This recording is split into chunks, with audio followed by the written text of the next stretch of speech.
In the autumn of 522 BC, deep within the heart of the Persian Empire, inside a fortress palace located in the old lands of Media, 7 men waited in the darkness.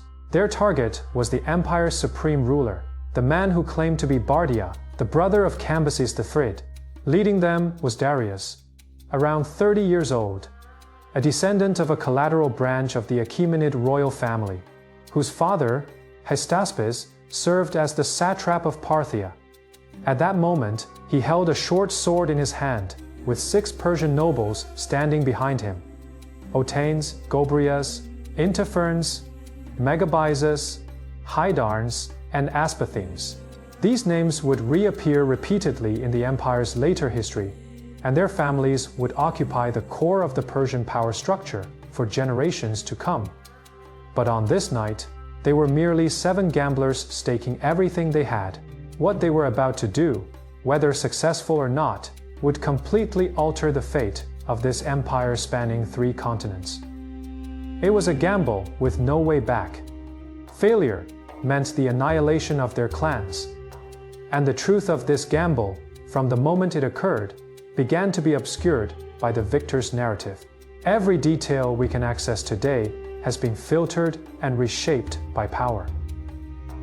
To understand why this coup occurred, one must first return to the situation of the empire several months earlier. Cyrus the Great's son, Cambyses II, died on his way back from conquering Egypt, and the cause of his death remains unclear. Some say it was due to an accidental injury or illness, while Herodotus records that he died in Syria after accidentally stabbing his own thigh with an unsheathed sword. Others claim it was suicide. Regardless of the cause, Cambyses left behind no widely recognized heir. After his death, a man claiming to be his brother Bardia quickly seized control of the empire. Within just a few months, this man gained widespread recognition from Susa to Babylon, from Media to the Persian homeland, and even implemented policies to reduce taxes and military service, earning considerable popular support. The problem, however, is this. According to Darius's own Behistun inscription, the real Bardia had been secretly executed before Cambyses' campaign in Egypt, and the one who ascended the throne was a Median priest named Gamata, an impostor. This is Darius's version of the story. Herodotus largely accepted this account, but even in his narrative, a troubling detail emerges. If Bardia was indeed an impostor, why did almost no one in the empire question his identity? How could he stabilize his rule over the entire Persian Empire within just a few months? How could an impostor deceive the entire court, all the satraps, and millions of subjects? This question is never directly addressed in Darius's inscription.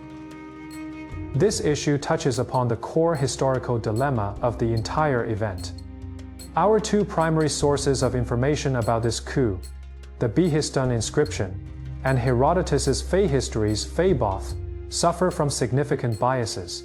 The inscription, commissioned by Darius himself, was carved in 3 languages: Old Persian, Elamite, and Babylonian. On the cliffs of Behistun, towering above the ancient road so that passers-by could look up to it but could not approach or alter it.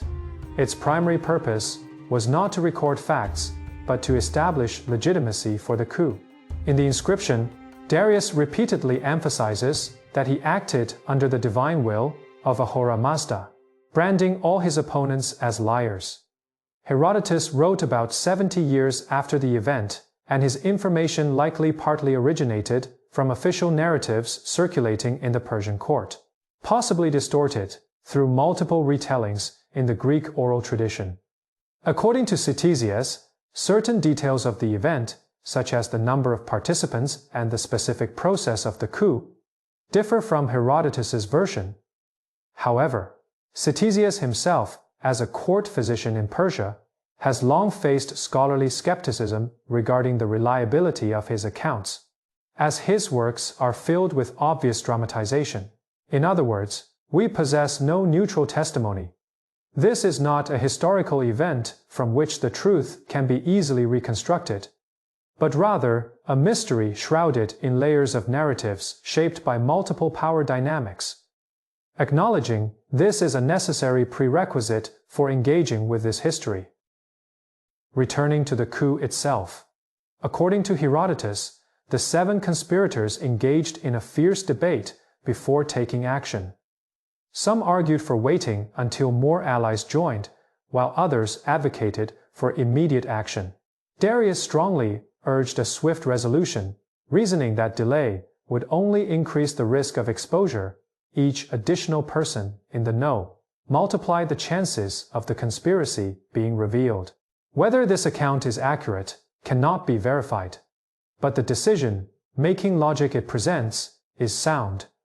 In an empire where information relied on messengers on horseback, transmitting news from Susa to the eastern frontier took weeks, and this time gap translated into a power gap. Whoever acted first seized the initiative to define the situation. The 7 ultimately stormed the palace, and, in the chaos of close combat, killed Gaumata. Or rather, the man they called Gaumata. Herodotus describes several dramatic details of the struggle, including accidental injuries among the assassins, obstruction by eunuchs, and Gaumata's attempt to flee into an inner chamber, only to be intercepted. However, these details bear clear signs of literary embellishment with a narrative rhythm closer to the staging of a Greek tragedy than a battlefield record. It is reasonable to suspect they contain exaggerations from later oral retellings. The only verifiable fact is this. That night, the ruler in the palace died, while Darius and his companions survived. The assassination was complete, but killing a king was only the first step in seizing power, and not even the most difficult one. The real question was, who would inherit the throne? The 7 participants were all high-ranking Persian nobles, and at least a few of them had bloodline qualifications no less impressive than Darius. Otanes' daughter had married into the royal family, and in some accounts he himself was portrayed as the original mastermind of the coup, rather than Darius. Herodotus tells a famous story. The 7 agreed to ride out of the city at dawn the next day, and whoever's horse neighed first would become king. Darius's groom used a trick to make his horse neigh early, allowing Darius to win. This story is almost certainly a carefully crafted political allegory, rather than a factual record. Its narrative structure is too neat, its twists too clever, perfectly serving one purpose: to frame the succession as a choice of divine will or fate, thereby avoiding a sharper reality. Darius's rise to power was likely achieved through political deals, military intimidation, or a combination of both. Perhaps he had already reached an understanding with some participants about the distribution of benefits before the coup.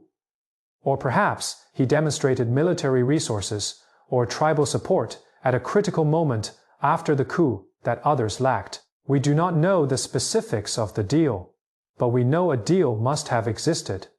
For no collateral descendant could make 6 nobles of equal rank bow down merely by the neighing of a horse. It is necessary to pause here to examine a methodological issue. Our current narrative relies almost entirely on the framework of Greek sources. Herodotus provides the main storyline, while Ctesias offers several variant details. However, the administrative archives of the Persian Empire itself, the clay tablets written in Elamite, remain largely silent about this coup. Tens of thousands of administrative tablets, unearthed at Persepolis, meticulously record the allocation of supplies, labor distribution, and the issuance of travel rations. Yet they say nothing about the power shifts at the highest levels of the court. This silence itself conveys a message. The imperial administrative system maintained remarkable continuity before and after the coup, and the bureaucratic machinery did not halt due to the change in kingship. Although the Behistun inscription represents Darius's own voice, it is a carefully constructed piece of propaganda rather than an administrative record. Babylonian astronomical diaries contain brief references to the regime change during this period, noting the dates when the title of king changed. But the information is extremely limited and fails to provide a causal chain of events. This means that our understanding of this event, which altered the fate of the empire, is largely filtered through the narrative lens of an external civilization. This lens has its own angles of refraction and blind spots.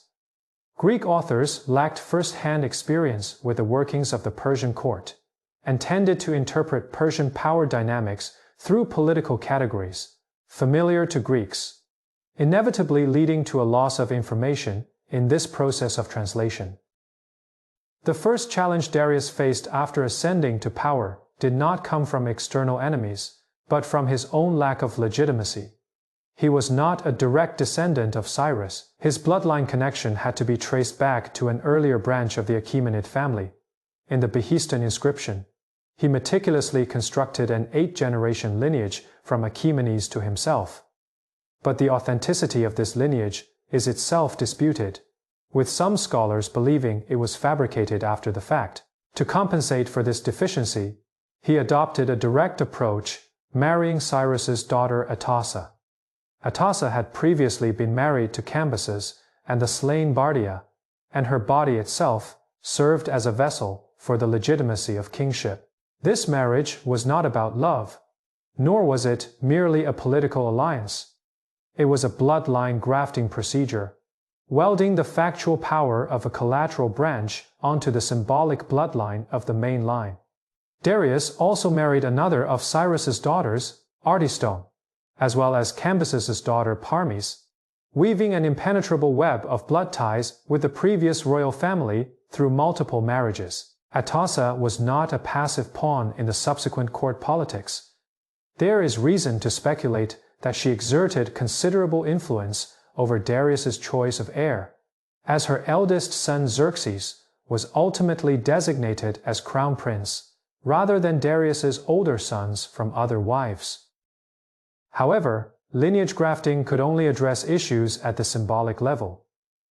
The actual control of the empire required something more solid to sustain it. One of the first things Darius did after the coup was to reach a power-sharing agreement with the other 6 participants. Herodotus records a debate on the future form of government. It is said that, among the 7, some advocated for democracy, others for oligarchy, while Darius defended monarchy and ultimately prevailed. This debate occupies considerable space in Herodotus's text, and the way the arguments unfold bears clear traces of Greek rhetorical training. Almost all modern historians believe that this constitutional debate was either a literary creation by Herodotus or at least heavily revised. It reflects the theoretical interest of the Greek intellectual world in the 5th century BCE regarding forms of government. The debates between supporters and critics of Athenian democracy, rather than the actual discussions among Persian nobles in the 6th century BCE. Nevertheless, the political reality behind the debate was real. Darius indeed needed to find a balance between monopolizing power and sharing it.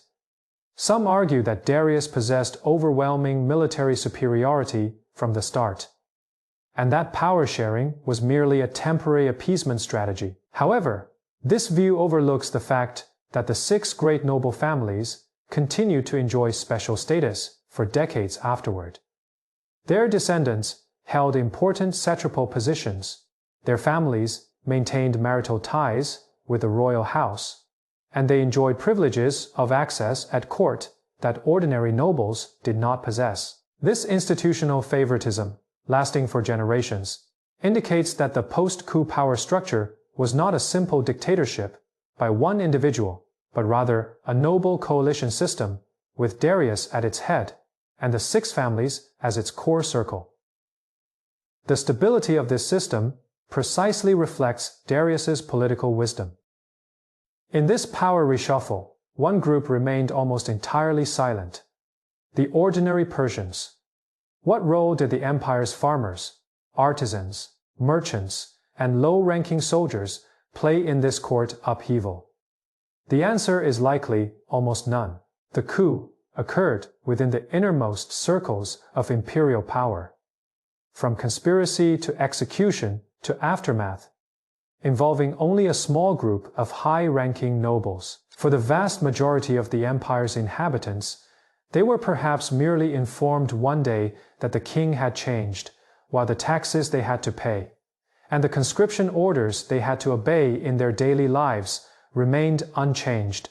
The Persepolis clay tablets show that the records of material allocation before and after the coup hardly differed in format or procedure, with the same warehouse administrators recording the same quantities of grain and wine on the same forms.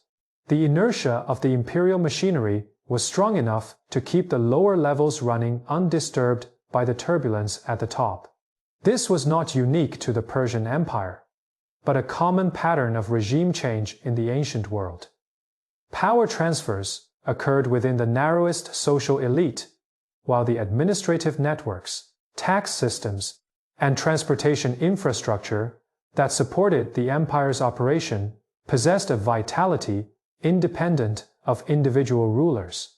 However, we should not overlook the possibility that in some peripheral regions of the empire, local elites may have taken advantage of this power vacuum to test the central authority's limits. As news radiated outward from the imperial center, uncertainty increased with each relay station. These tests would later erupt in the form of rebellions during the first 2 years of Darius's reign. The coup of 522 BC was portrayed by Darius in the Behistun inscription as a triumph of justice over falsehood. The chosen of Ahura Mazda defeating the embodiment of Draj the lie, thereby restoring cosmic order in Herodotus' account. It was woven into a tale of intrigue and cunning, where 7 courageous nobles overthrew a vile impostor. In Ctesias's version, it became another courtly legend, differing in details, but similarly crafted to serve the purpose of telling a compelling story. 3 narratives, 3 truths, 3 historical constructions serving different ends. Beyond these 3 narratives lies a voice we will never hear. That of the slain man himself. If he truly was the impostor Gaumata, why did he garner such widespread support? If he was indeed the genuine Bardia, then Darius' coup was not a restoration of order, but a blatant usurpation. This question remains unresolved even 2,500 years later and may never be settled. We cannot penetrate these texts to uncover what truly happened. But what we can do is identify the interests behind each narrative, mark the fault lines of every contradiction, and within these fractures, sketch a historical picture that, though blurred, still retains its contours. That Darius seized the throne through violent means is undisputed. That he faced a severe crisis of legitimacy is also undisputed.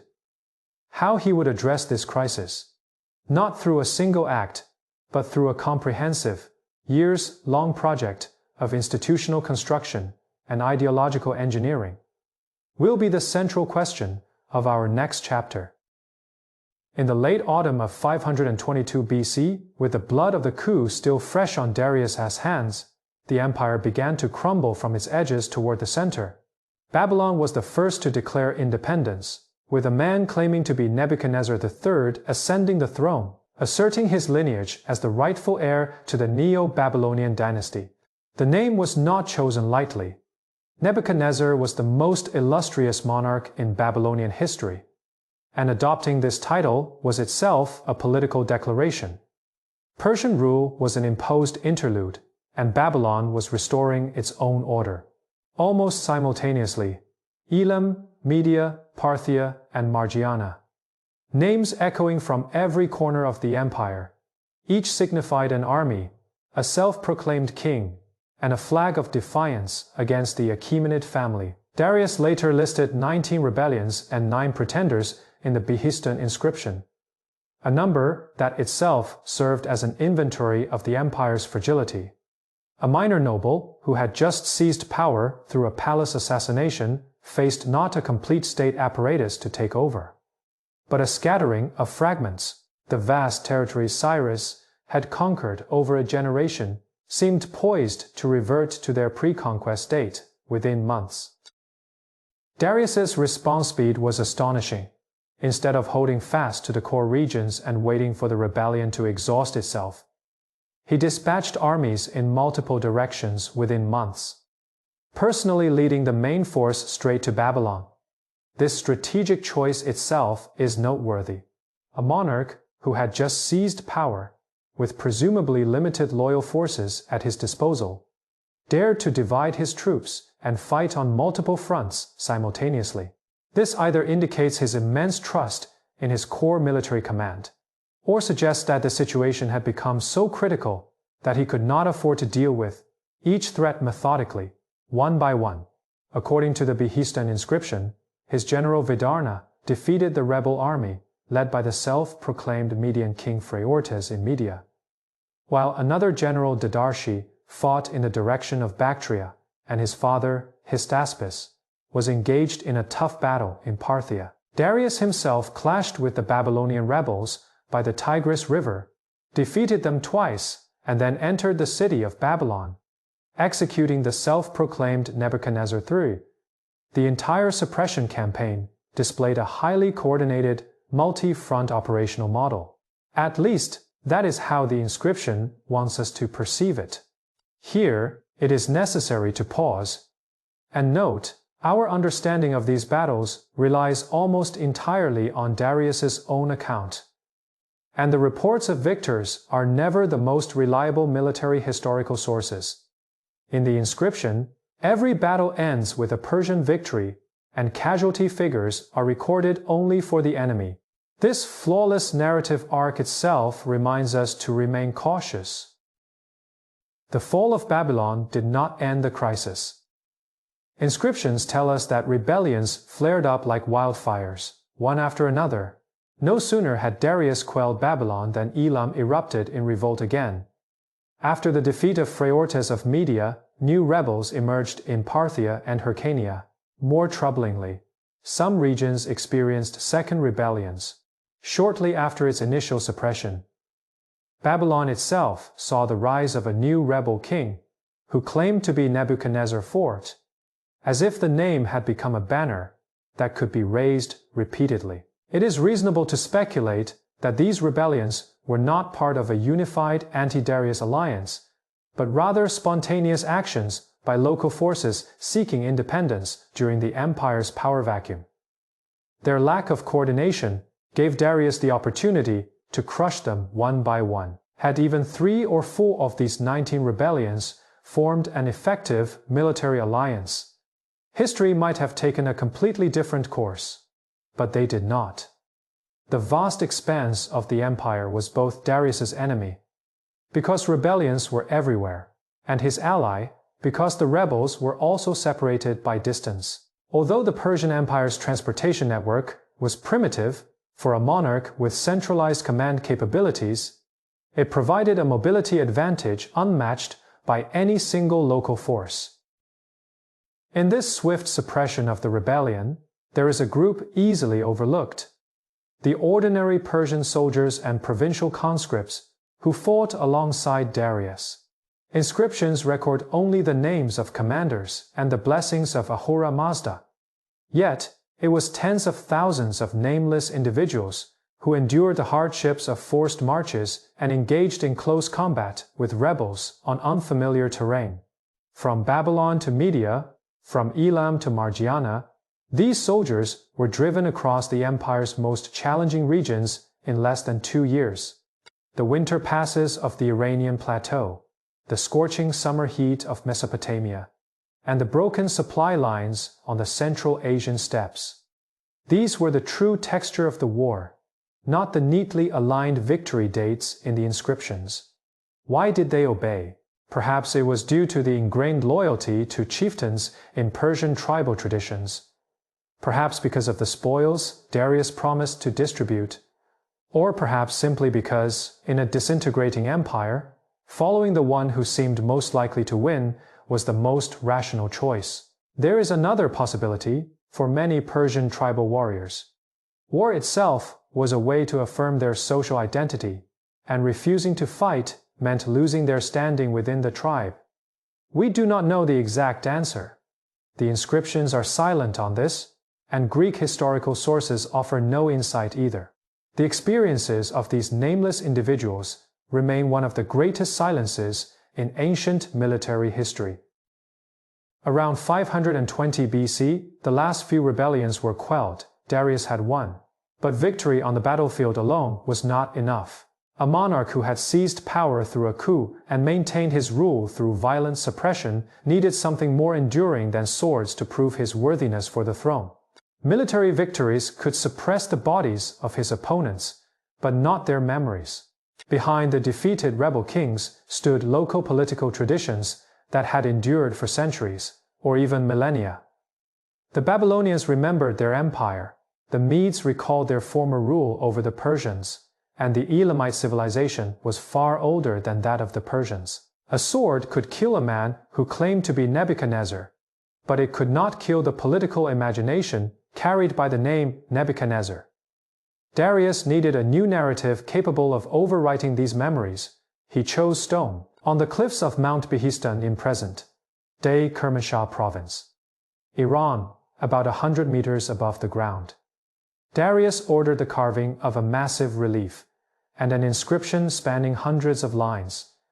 This was his official narrative for the empire and for posterity, and one of the earliest large-scale political propaganda projects in human history. The choice of a cliff instead of a palace, of immovable rock instead of clay tablets that could be burned, revealed an obsession with permanence.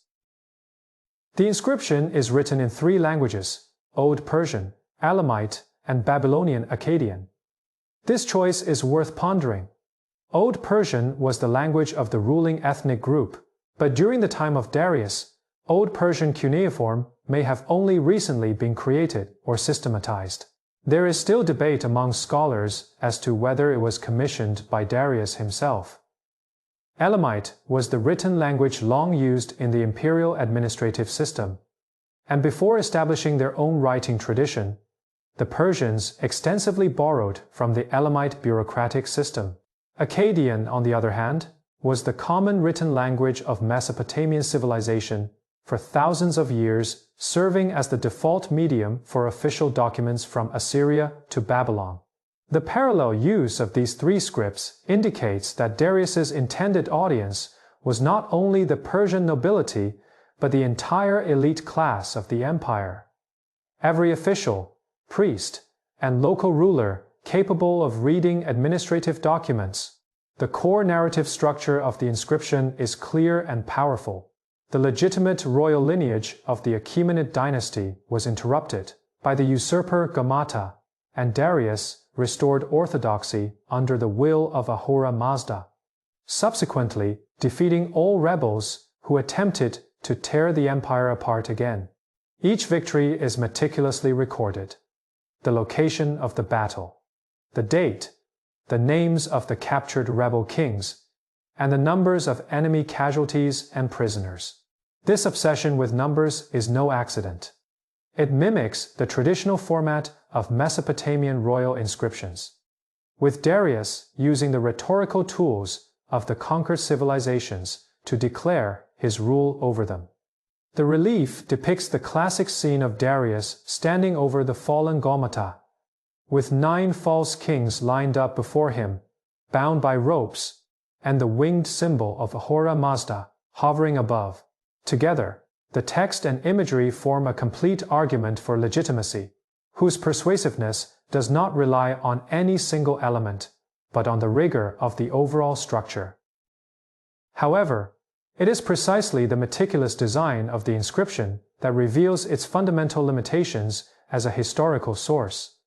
Darius claimed that the Bardia who was killed was the impostor Gamata, while the real Bardia had long been secretly executed by Cambyses. Yet the sole source of this claim is Darius himself and his supporters, no independent third. Party documents can confirm that Bardia was indeed secretly killed during Cambyses' expedition to Egypt. Herodotus recounted this story decades later.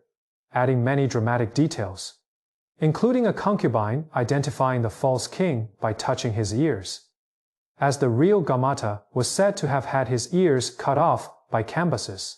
But Herodotus's sources likely also trace back to the official version from the Persian court, and he himself acknowledged the existence of multiple differing accounts. According to Ctesias, certain details of the event differ from Herodotus's version, including the number of nobles involved in the coup and the specific process. But Ctesias's accounts are notorious for exaggeration and inaccuracy, and their credibility has long been questioned by scholars. We are faced with a classic epistemological dilemma in history.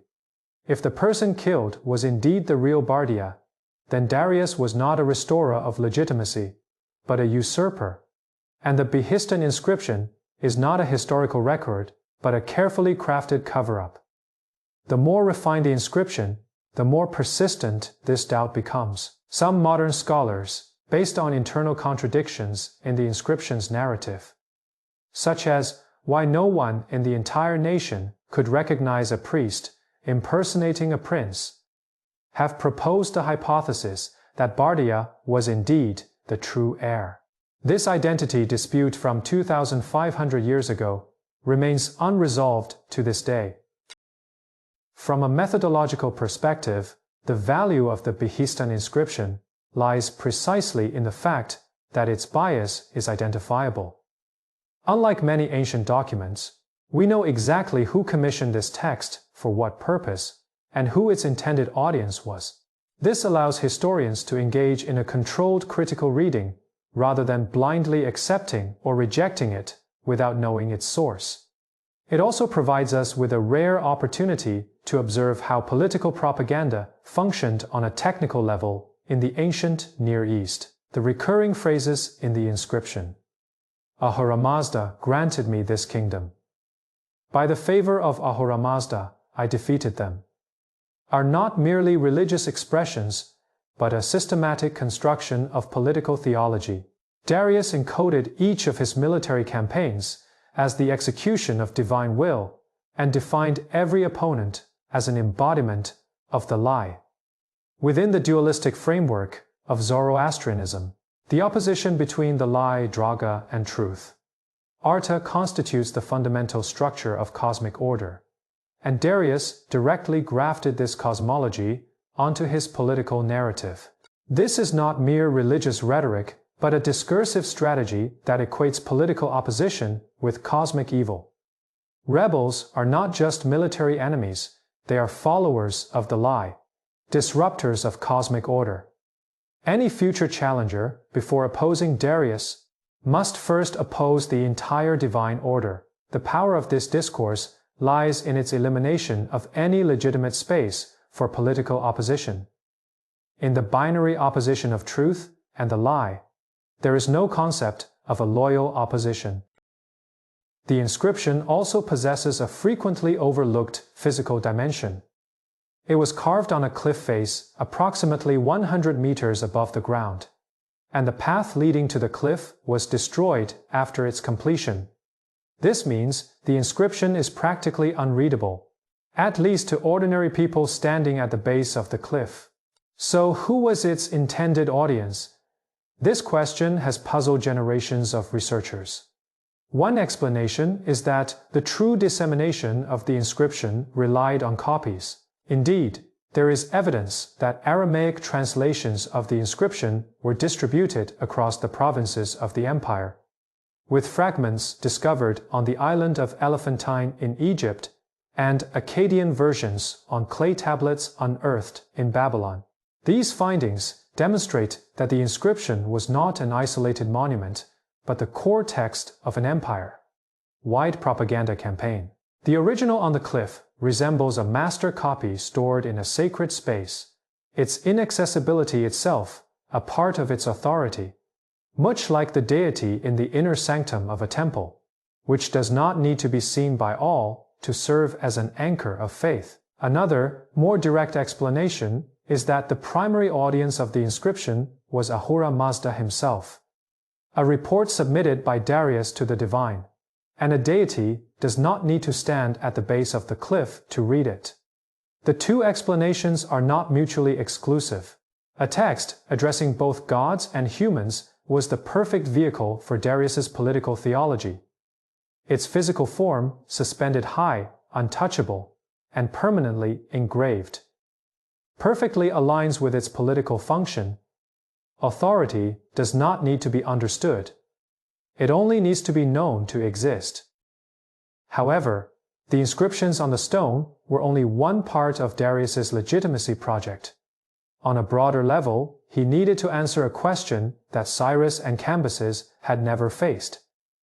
If the throne was not naturally inherited through bloodline, what was the source of ruling authority? Cyrus could point to the territories he had conquered and say, "I created all this," while Cambyses could point to his father and say, "I am his son."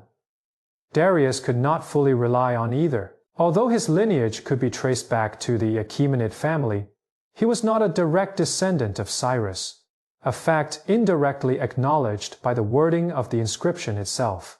The inscription devoted extensive space to tracing Darius's paternal genealogy back to Achaemenes, a deliberate genealogical construction that precisely exposed the weakness of his bloodline connection. His military victories, though glorious, did not carry the same moral weight as founding an empire compared to suppressing rebellions.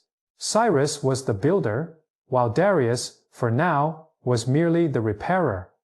Therefore, he needed a third path: institutions. If he could prove that he was not only a successful military leader, but also a better administrator, one who could make the empire function more efficiently and stably than it had under Cyrus, then legitimacy could shift from bloodline to performance, from the past to the future. This was a bold political gamble. It meant that Darius had to continuously, visibly, and systematically engage in construction, because his right to rule needed to be proven anew every day. This is precisely the logical starting point for what Darius would undertake in the years that followed. From the systematic reform of the provincial system to the construction of royal highways, from attempts to standardize weights and measures to the minting of the Daric gold coin. These initiatives, which will be detailed in the next chapter, collectively form an argument. Darius not only seized the empire, but he redefined what an empire should be. The Behistun inscription serves as the prologue to this argument, carved in stone and facing the sky, both a defense of the past and a promise for the future. Yet, we must not overlook the other side of this argument. The rebels, whom the inscription labels as liars might in their own narratives, have equally believed themselves to be restorers of legitimacy. The Babylonians chose the name Nebuchadnezzar, while the Medes rallied behind a leader claiming descent from Cyaxares. Behind these actions lay each civilization's insistence on its own historical continuity. Darius's victory not only ended their military resistance, but also silenced their narrative authority. The reason the Behistun inscription has become the primary text through which we understand this period today is precisely because the victor had the power to carve his version into indelible stone, while the voices of the defeated faded away with the shattering of clay tablets. Whether a monarch who ascended through a coup is remembered by history as a builder rather than a conspirator depends on what he accomplishes after winning the throne. Darius clearly understood this. Well, the final lines of the inscription read, "If you see this inscription and these statues, do not destroy them. As long as you have the strength, protect them." This is both a command to posterity and the almost pleading voice of a man uncertain whether he will be treated kindly by future generations. In the mud brick hall of the Susa Palace, Darius sat upon a newly forged golden throne. Spread before him were not military maps, but tax revenue reports from provinces across the land. The ink on the Behistun cliff inscription was barely dry, and the embers of 19 rebellions still smoldered at the empire's edges. Yet this monarch, who had just forcibly stitched together a fractured realm, had already shifted his gaze from the battlefield to a more fundamental question: how could a political entity spanning from the Nile to the Indus be made to function without relying on the military genius of each new king? The answer to this question would take shape over the next decade, fundamentally altering the political landscape of the ancient Near East.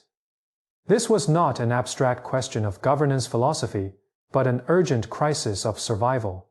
In the first year after seizing the throne, rebellions erupted almost simultaneously in Babylon, Elam, Media, Parthia, and Margiana. Each was led by a local leader claiming legitimacy, and each required Darius to personally lead or dispatch trusted commanders to suppress. The Behistun inscription listed these rebellions in the tone of a victor, but the reality behind the inscription was clear. If every future succession triggered centrifugal movements of similar scale, the empire's lifespan would never exceed a single generation. Cyrus's personal charisma was irreplicable, and Cambyses's sudden death had proven that lineage alone could not ensure a smooth transfer of power. What Darius needed was a governing mechanism capable of functioning independently of the monarch's personal abilities, replacing heroes with institutions and charisma with rules. This insight was not entirely unprecedented in the ancient Near East. The Assyrian Empire had attempted something similar in provincial administration, but never with the systematic rigor Darius was about to implement. The empire Darius faced was a patchwork pieced together through the conquests of Cyrus and Cambyses over 2 generations. Cyrus had annexed Media, Lydia, and Babylon, while Cambyses had taken Egypt. Yet, these conquered lands largely retained their old administrative systems. Babylon kept its own satraps and tax customs. Egypt's temple-based economic structure remained almost untouched, and the old Lydian nobility in Asia Minor still played key roles in local affairs. The unity of the empire relied mainly on military deterrence and the symbolic authority of the royal bloodline. Once cracks appeared in the succession of the throne, the provinces quickly reverted to a state of fragmentation as they had the previous year. The core lesson Darius drew from the rebellion was clear. Conquest alone could not establish lasting order. The empire needed an institutional framework that transcended individual military might.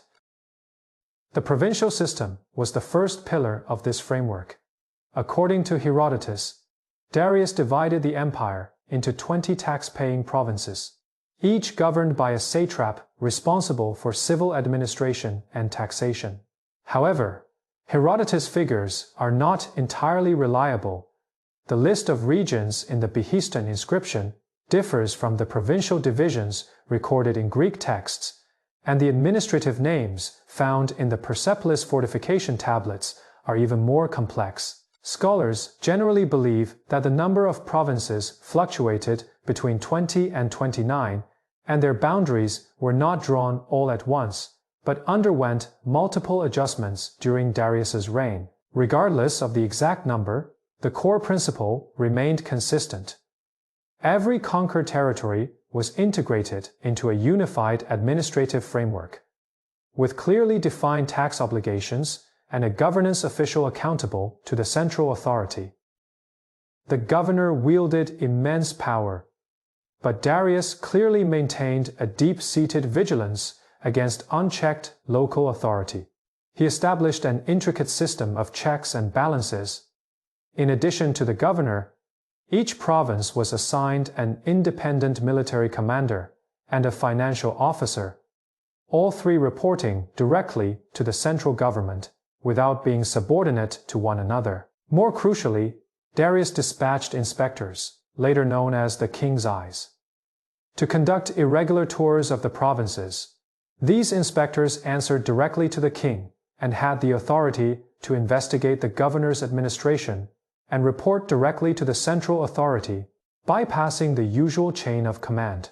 Herodotus' description of this system reflects the Greeks' instinctive aversion to what they perceived as despotic surveillance. However, from the perspective of imperial governance, this design, combining decentralization with oversight, was remarkably sophisticated for the political and administrative technology of its time, 2,500 years ago. Its core logic was not trust, but institutional distrust, reducing the likelihood of any single official's rebellion by ensuring that powers were mutually constrained. However, there is always a gap between institutional design and actual operation. Our understanding of the satrapal system relies primarily on three types of historical sources: Herodotus's accounts, Persian inscriptions, and administrative archives unearthed from various provinces. Herodotus was an exceptional gatherer of information, but his knowledge of Persian internal administration mostly came from indirect channels, and he inevitably interpreted a vastly different political entity through the lens of Greek city-state political experience. Persian inscriptions, on the other hand, are self-representations of royal authority, naturally inclined to present an idealized picture of orderly governance. What truly allows us a glimpse into the daily workings of administration is the archive of clay tablets unearthed near the Persian fortress of Persepolis. Tens of thousands of administrative documents recording the allocation of supplies, labor distribution, and travel rations. The empire revealed by these mundane accounting records is far more complex and authentic than what is depicted in inscriptions or Greek narratives. Tax reform served as the economic foundation of the satrapy system before Darius. The tribute paid by conquered regions to the Persian royal court was highly arbitrary, neither fixed in amount nor uniform in form, resembling more the extortion of a victor over the vanquished than an institutionalized fiscal arrangement. Darius standardized all of this. According to Herodotus, each satrapy was assigned a fixed annual tax quota, measured in silver talents, with a total amounting to approximately 14,560 talents. The Indus satrapy contributed the most, providing 360 talents of gold dust, which, when converted to silver, far exceeded the contributions of any other satrapy. The Persians' own homeland of Pars was exempt from silver taxation, offering only tribute in kind, a privileged arrangement that clearly delineated the hierarchical boundary between conquerors and the conquered. The technical details of this tax system warrant further examination. Although Herodotus's list of tax quotas appears precise, its data likely passed through multiple layers of transmission, and scholars have consistently questioned the accuracy of the figures for certain satrapies. More noteworthy is the political bargaining process behind the determination of these quotas. Fixed tax amounts were not arbitrarily assigned numbers. They inevitably involved some assessment of each satrapy's agricultural output, trade volume, and population base. While no direct historical records detail how this assessment was conducted, it is reasonable to speculate that Darius's financial officials relied heavily on pre-existing local tax records, Babylonian temple ledgers, Egyptian land survey archives, and tribute customs of Anatolian cities. In other words, beneath this seemingly unified imperial tax system lay the administrative accumulations of the conquered civilizations themselves. The scribes calculating crop yields in Babylon and the surveyors measuring Nile floodplains in Egypt. Their expertise was quietly absorbed into the fiscal framework of the Persian Empire. The empire's institutional innovation largely involved the appropriation and reorganization of existing local capabilities, rather than a top-down design built from scratch. The significance of the fixed tax system extended far beyond the fiscal realm.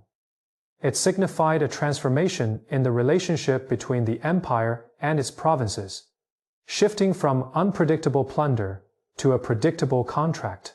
Though this contract was not established voluntarily by both parties.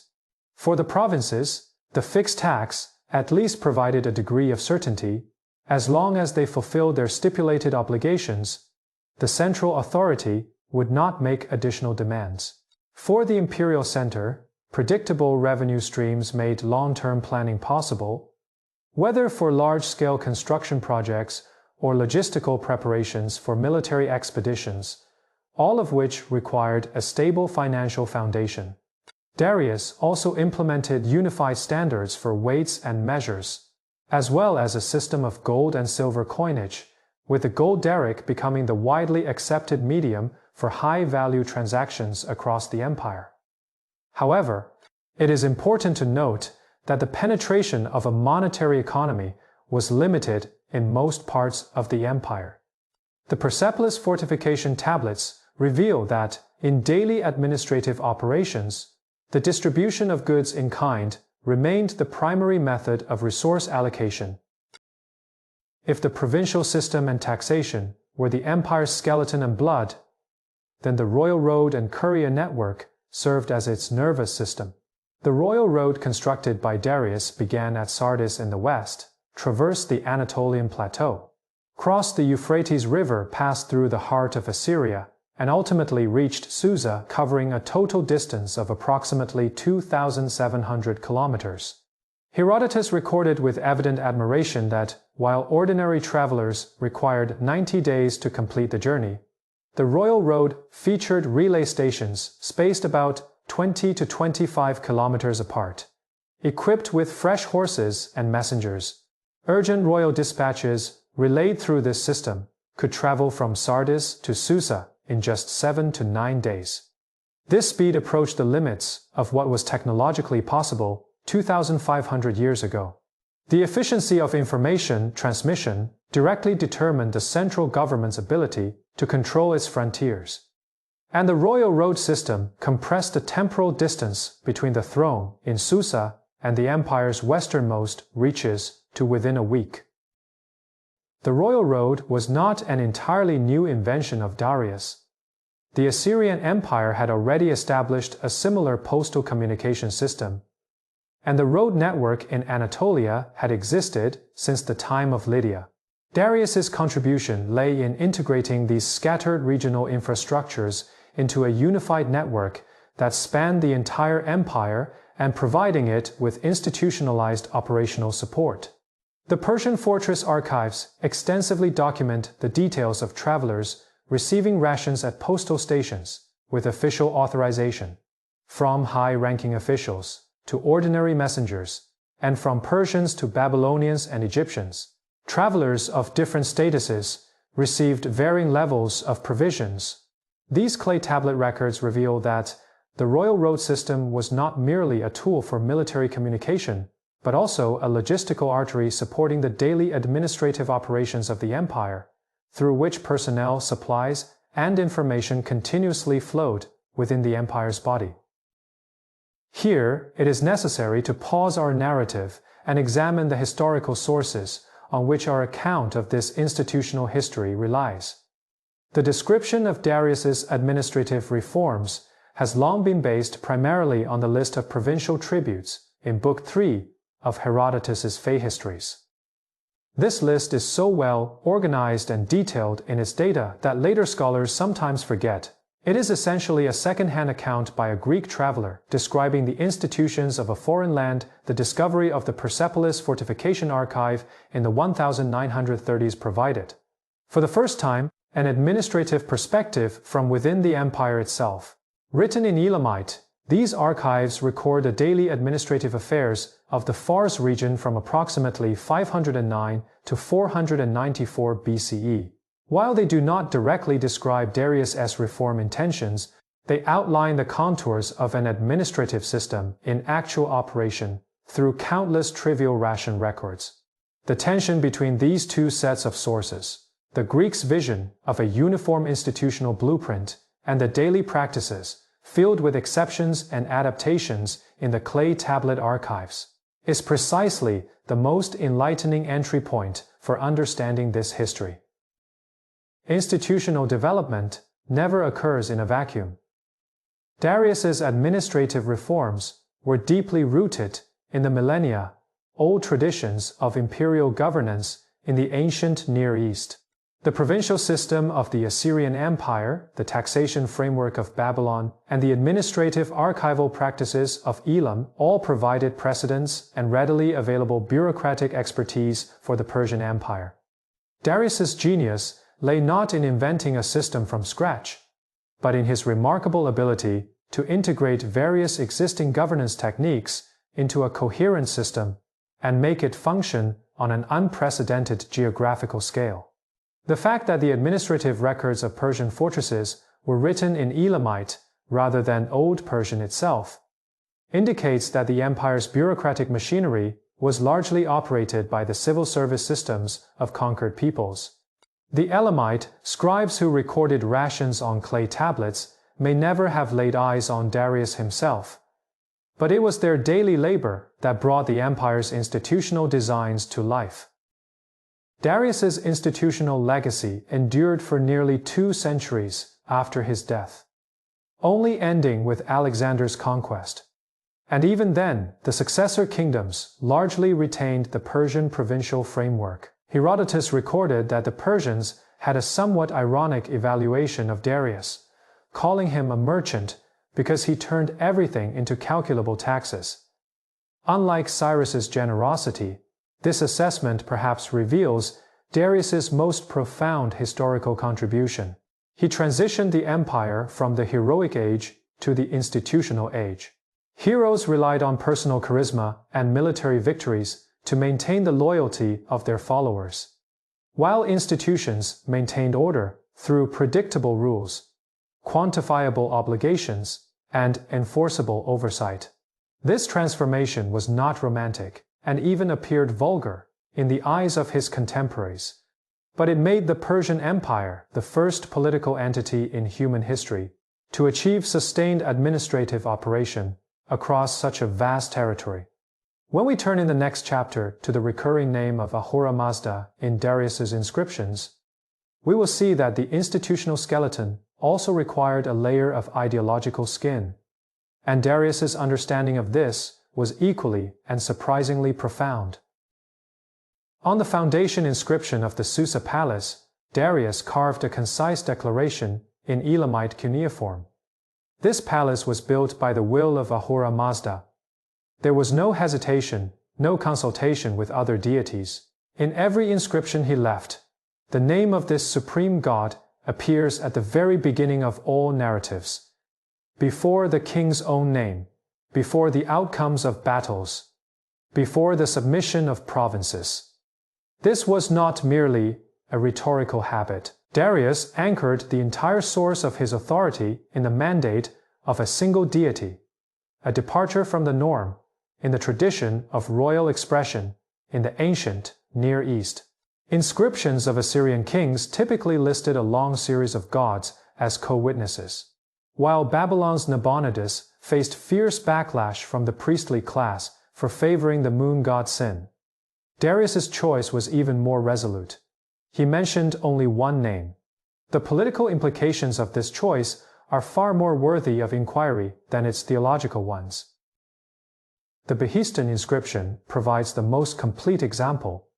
At the top of the cliff relief, Ahura Mazda is depicted in the form of a winged disc hovering above Darius, extending a ring of authority toward the king with one hand. In the main text of the inscription, Darius repeatedly employs a fixed phrase, "By the grace of Ahura Mazda." The suppression of every rebellion and the downfall of every false king are attributed to the protection of this deity. This narrative logic forms a closed loop of legitimacy. Darius triumphed because Ahura Mazda chose him. Ahura Mazda chose him because he stood on the side of truth rather than falsehood.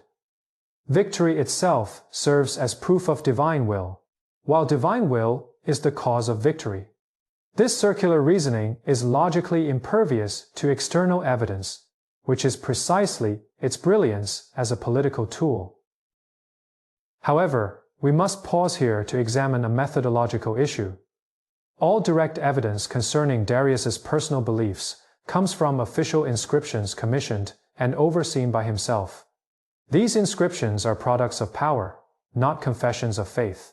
We cannot know with certainty whether Darius genuinely worshipped Ahura Mazda in his private life, just as we cannot know whether he ever experienced any form of religious awakening.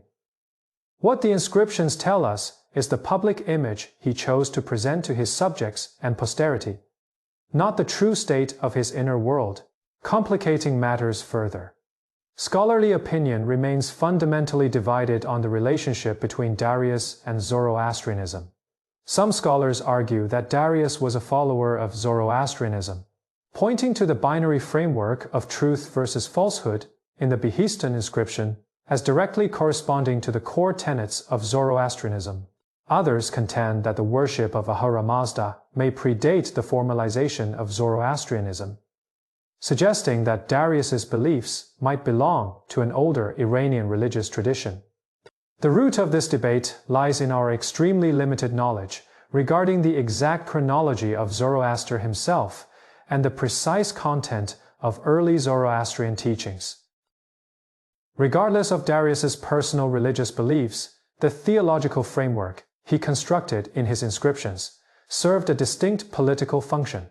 The binary opposition of truth and falsehood was not merely a cosmic struggle between good and evil, but also an immediately applicable tool for political classification. Anyone who rebelled against Darius was defined in the inscriptions as a follower of falsehood, while those who obeyed the imperial order automatically stood on the side of truth. This framework transformed political loyalty into a moral choice and military suppression into the execution of cosmic justice.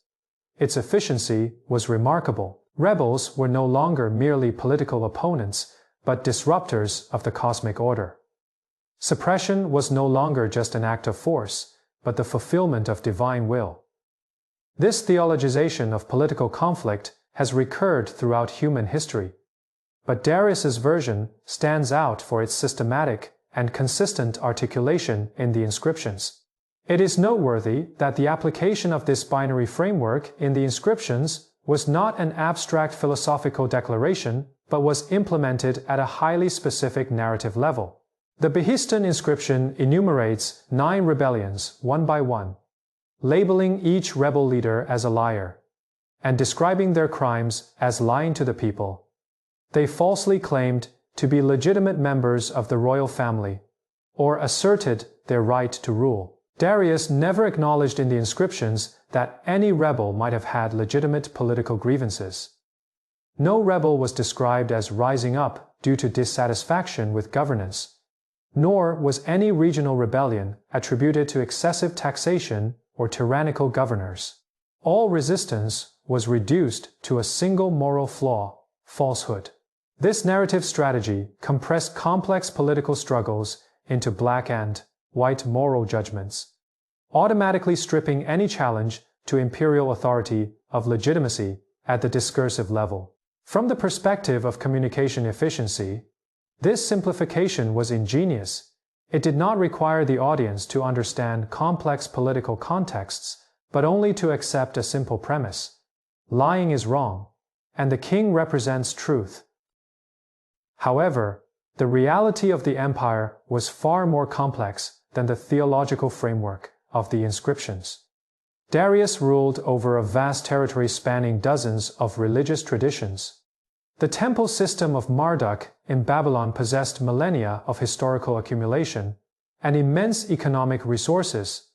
The temple network in Egypt served as the foundation for the legitimacy of pharaonic rule. The Greek states in Anatolia each worshipped different Olympian gods, and the Jewish community was rebuilding their temple in Jerusalem. Faced with this religious diversity, Darius adopted a seemingly contradictory, yet meticulously crafted dual-track strategy. In Persian inscriptions, he was portrayed as the sole agent of Ahura Mazda in Babylon. He appeared with traditional Babylonian royal titles, respecting the sacrificial order of Marduk. In Egypt, he was presented as the son of the gods, continuing the religious functions of the pharaohs. He did not demand that conquered peoples abandon their own deities, only that they acknowledged the political authority of the empire. The case of Babylon is particularly worthy of close examination. When Cyrus the Great conquered Babylon, he famously declared himself the ruler chosen by Marduk through the Cyrus cylinder, promising to restore the religious order disrupted by Nabonidus. Darius inherited this strategy. Administrative clay tablet archives from Babylon reveal that during Darius's reign, the daily rituals, festival celebrations, and economic operations of the Marduk temple largely maintained continuity.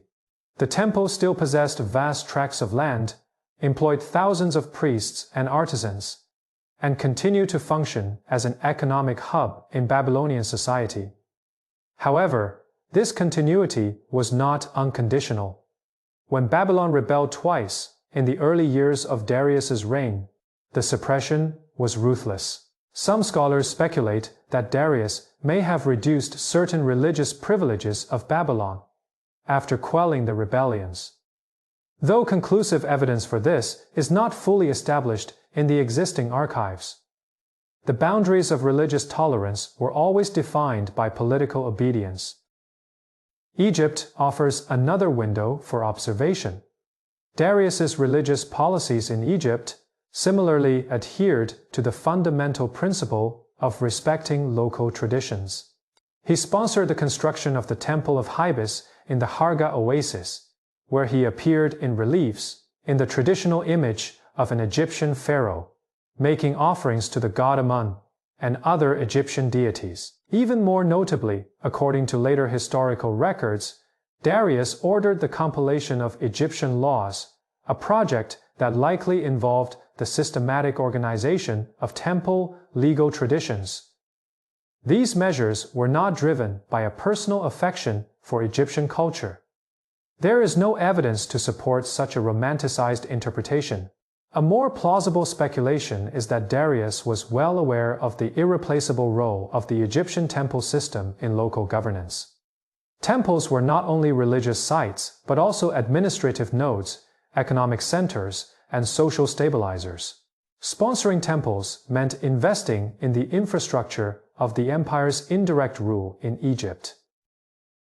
The experience of the Jewish community adds another dimension to this picture. According to the Book of Ezra, Cyrus allowed the exiled Jews to return to Jerusalem to rebuild the temple, and Darius confirmed and continued this policy after ascending to the throne. When local governors questioned the reconstruction project, Darius ordered a search of the archives, found Cyrus's original decree, and commanded its continuation. The historical reliability of this account is debated in academia. The Book of Ezra was compiled relatively late, and its depictions of the Persian court may have been shaped by Jewish editors through literary embellishment. However, even when taken with caution, the basic policy direction it reflects, the Persian Empire allowing conquered peoples to maintain their religious practices, aligns with evidence from other sources. Darius did not require the Jews to worship Ahura Mazda. What he needed was stability in Jerusalem and the continued flow of taxes. At this point, a pattern becomes clear. Darius's religious policy was not based on any modern notion of religious freedom. Projecting such a concept onto the 5th century BCE would be a serious anachronism. It was closer to a pragmatic calculation of imperial governance. The cost of maintaining local religious order was far lower than the cost of resistance, provoked by enforcing a unified faith. Every temple that continued to function was a local collaborator of the empire, and every respected priestly class was a potential stabilizing force. The premise of this logic was political obedience.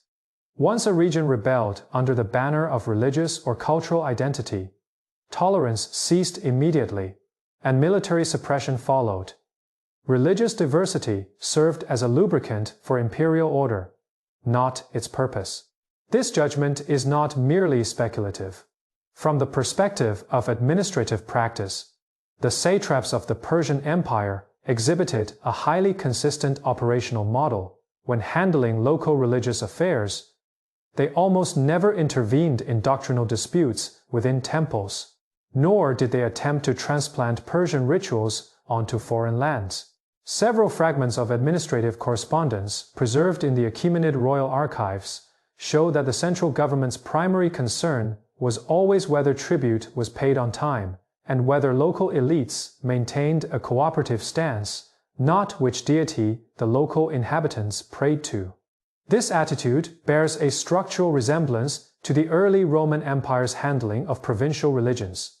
Both viewed religious tolerance as a technical means to reduce the friction of rule, rather than a value commitment. However, it must also be noted that our understanding of the details of local governance in the Persian Empire remains extremely fragmented. Existing archives are concentrated in a few regions, such as Babylonia, and the implementation of religious policies in the empire's eastern provinces is almost entirely unknown. Therefore, the universality of the above pattern must be approached with caution. It may only be a partial impression created by surviving evidence. However, within this dual-track strategy lies an unresolved tension in the universe of Persian inscriptions. Ahura Mazda is the sole supreme deity. Darius is his exclusive earthly agent, and the forces of falsehood must be utterly eradicated. This constitutes an intensely exclusive monotheistic narrative. Yet, in the two-day governance of the empire, Darius simultaneously acted as the protector of Marduk, the son of Egyptian gods, and the patron of the Jewish temple. The logical gap between these two roles is never bridged in the inscriptions. Perhaps Darius himself saw no contradiction in his understanding. The supreme status of Ahura Mazda might not conflict with the existence of other deities, just as the unified authority of the empire could coexist with local traditions of autonomy. Yet, his true thoughts remain unknown to us. What is certain is that this tension gradually intensified under his successors. On the cliff face of Naxi Rustam, the tomb relief prepared by Darius for himself presents a final crucial text. Above the relief, Darius stands on a three-tiered platform, facing a fire altar with the winged disk of Ahura Mazda. Once again hovering at the top, below the platform, representatives of 30 nations support the king's pedestal, with their hands raised in a gesture of uplift. This image perfectly merges theological and political order. The king's power derives from the deity above, and his rule extends over the people below. In the inscription, Darius declares his achievements in the first person and issues a warning to future generations. Do not follow falsehood, but uphold justice. The tone of this text lies somewhere between a political testament and a religious admonition. Here, the voices of ordinary Persian soldiers, Babylonian clay tablet scribes, and low-ranking priests in Egyptian temples, who silently performed daily rituals, are entirely absent. The inscription records only the dialogue between the king and the divine, while the rest of the empire is compressed into a silent supporting structure. The true historical significance of the belief and power system constructed by Darius may not lie in its theological content, but in the fundamental dilemma of imperial governance it reveals. Any vast empire ruling over multiple civilizations must answer a question: how to maintain the unity of central authority while accommodating the diversity of local traditions. Darius's response was a sophisticated layered design, insisting on an exclusive monotheistic narrative at the symbolic level of the empire, while practicing pragmatic tolerance of multiple religions at the operational level. This design functioned well during his reign, but its stability relied on one premise: that central power was strong enough to switch flexibly between tolerance and suppression. When this premise gradually weakened in later generations, the gap between the perfect theological order in the inscriptions and the reality of the empire would continue to widen. In the next chapter, we will turn to another form of imperial self-expression, built by Darius with stone and reliefs: Persepolis, the unfinished monument that still stands on the Fars plateau to this day. The dry winds of the Fars Plateau sweep across the Marvdash Plain from the southeast, splitting into two currents before a leveled limestone terrace. Around 515 BCE, Darius ordered the excavation of the mountainside and the construction of this foundation less than 50 kilometers from Cyrus' old capital, Pasargada, initiating a colossal building project he would not live to see completed.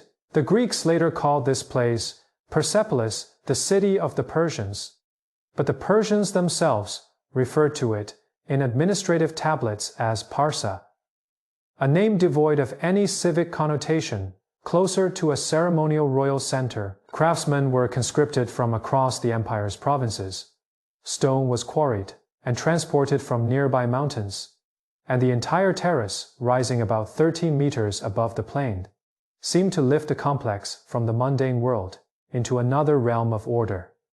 This was not a capital. Susa held the administrative hub, Babylon the commercial network, and Ecbatana the summer palace.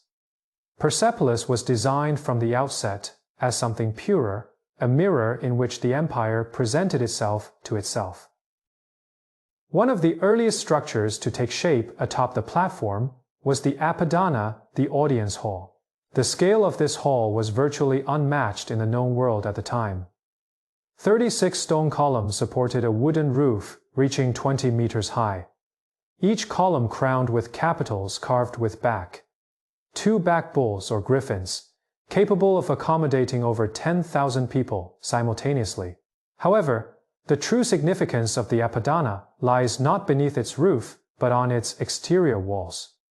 The relief bands flanking the eastern and northern stairways stretch over hundreds of meters in total length, depicting in meticulous detail, down to the folds of garments, processions of tribute bearers from 23 nations. Each procession is led by a Persian or Median guide, carrying the most recognizable offerings from their respective lands. These reliefs are not mere decoration. They are an imperial charter written in stone. It is noteworthy that the construction of the Apadana itself was an experiment in cross-cultural engineering. Based on scattered records from Persian fortress tablets, it is inferred that the stone columns of the hall may have drawn inspiration from the techniques used for the massive columns of Egyptian temples, while the solution for spanning the wooden roof likely incorporated the experience of Babylonian architects in handling large public spaces. The double bull capitals were not purely Persian in tradition. Their design logic can be traced back to Mesopotamian animal guardian motifs, but they were reinterpreted by Persian artisans into a more monumental, symmetrical structure. The hall's floor was once covered with a fine layer of plaster, and archaeological excavations have revealed traces of red and blue pigments in some areas, indicating that the plain stone tones we see today were not the original appearance. The Apadana may have been a vividly colored space when first completed, with the tribute processions on the reliefs possibly painted to showcase the specific color differences in the attire of each nation. This layer of visual information has been entirely eroded by time, and our understanding of it is limited to the minute pigment samples discovered by archaeologists in the crevices of the stone.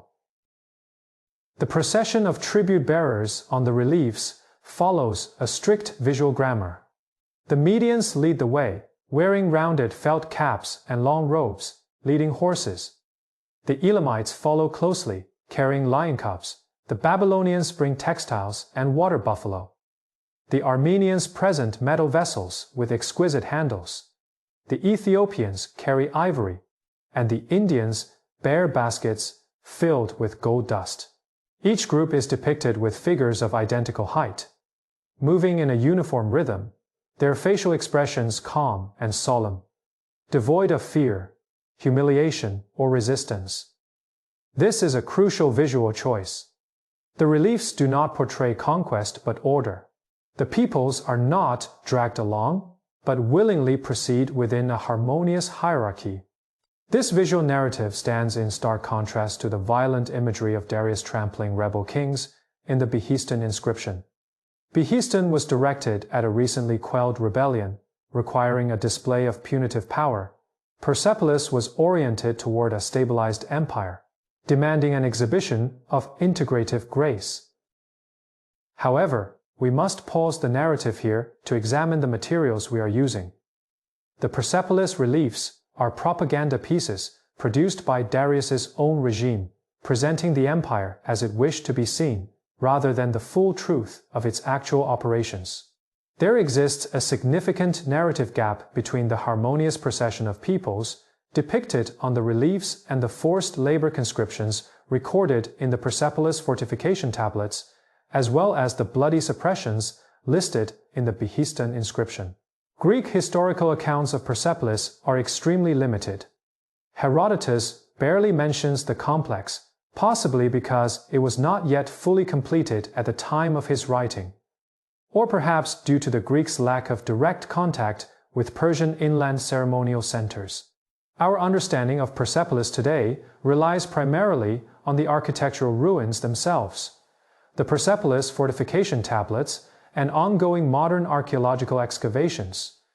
This means that what we see is always the side of the empire it chose to show us.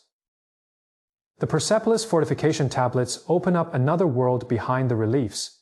This administrative archive, excavated by the University of Chicago's archaeological team in the 1930s and comprising over 30,000 tablets, records the details of resource allocation in the region around Persepolis from approximately 509 to 494 BCE.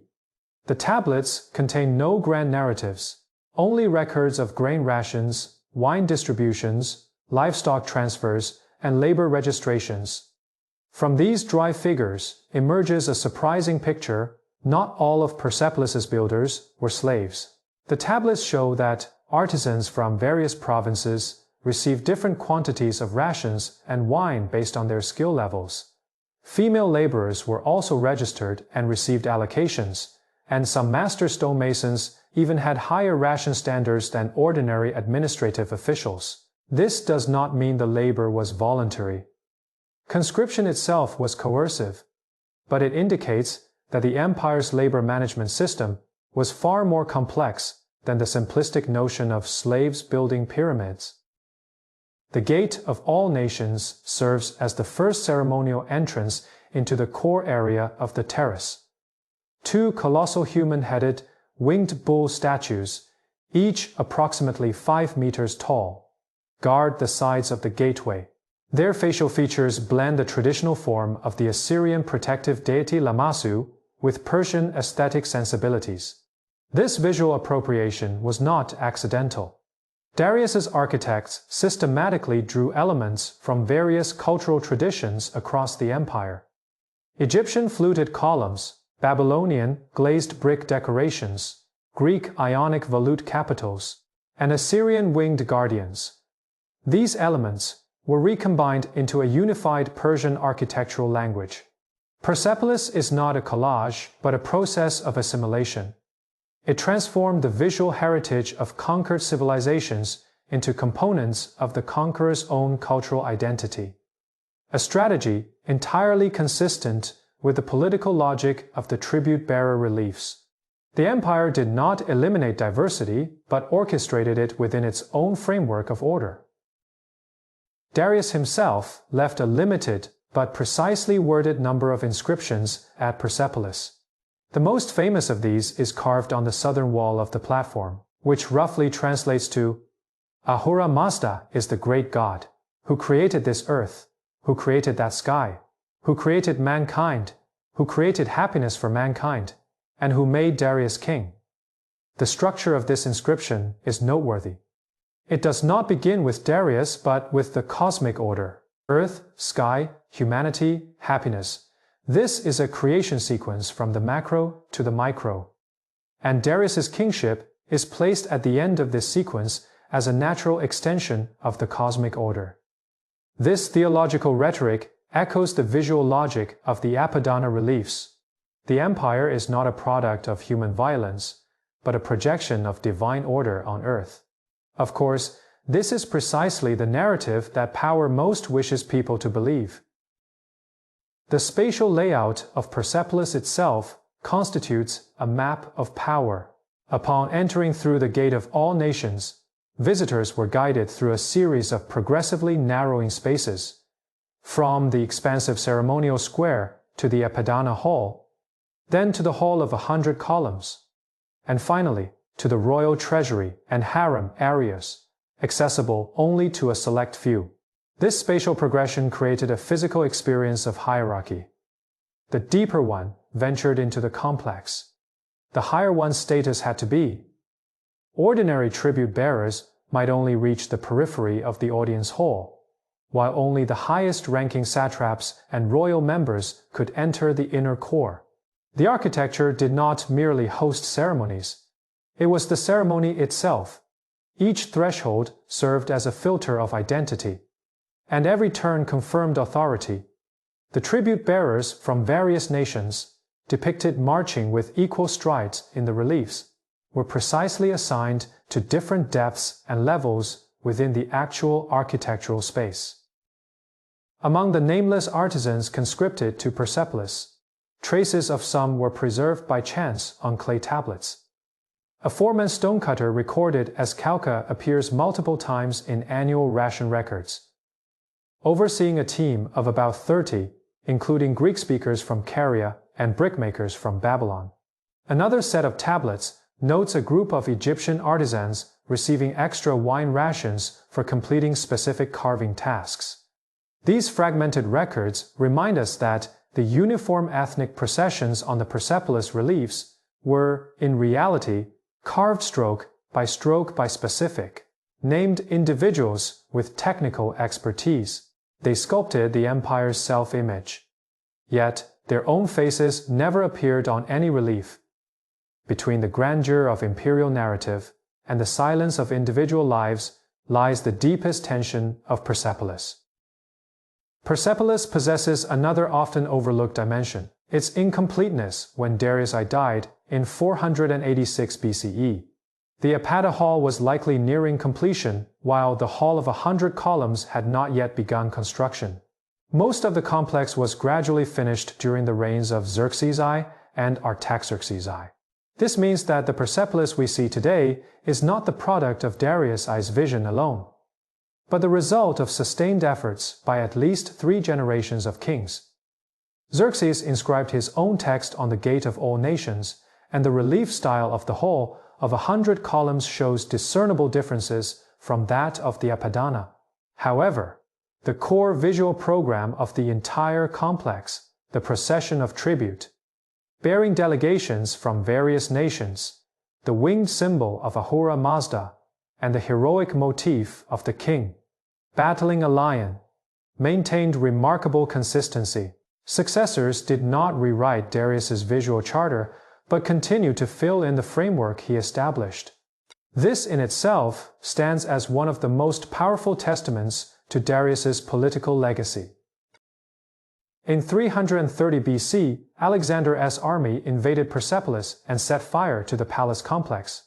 According to ancient historical records, the fire lasted for a considerable period of time, reducing the wooden roofs and cedar beams to ashes, while the stone columns and reliefs survived the flames.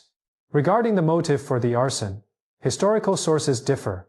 Some say it was an act of retaliation for Xerxes' burning of the Acropolis in Athens. Others claim it was an impulsive act following a drunken feast that spiraled out of control. And still, others believe it was a carefully calculated political signal by Alexander to declare the end of the old order by destroying the ceremonial center of the Persian Empire. Regardless of the motive, the fire accomplished something paradoxical. It ended Persepolis' function as a living ceremonial space, yet also preserved it as a time capsule, precisely because it was burned and never extensively rebuilt or occupied again. The ruins of Persepolis are in a far better state of preservation than those of Susa or Babylon, which continue to be used for thousands of years. Destruction became the condition for preservation. Standing before the ruins of Persepolis today, we face a multi-layered text. At its foundation lies Darius's original design intent, a ceremonial space that orchestrated the empire's diversity into a divine order. The second layer consists of the additions and refinements by successive kings, who infused Darius's framework with the marks of their own eras. The third layer is the fire of Alexander, which froze the first two layers in a moment of the 4th century BCE. The fourth layer is the erosion of wind and sand and the destruction of earthquakes over 2,300 years.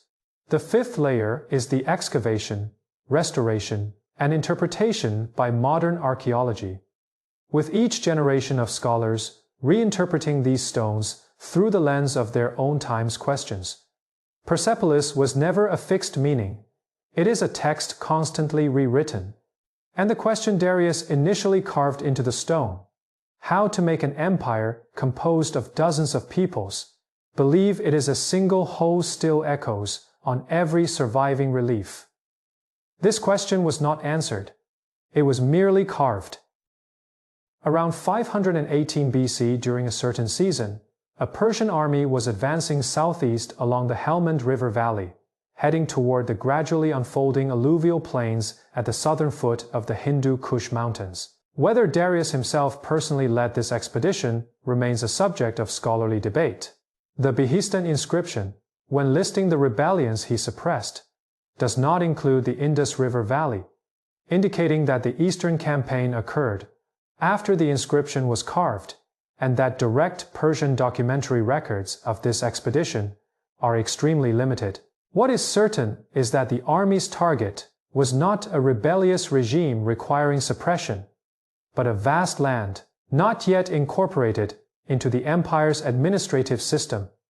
The fertile agricultural regions, irrigated by the western bank of the Indus River and its tributaries.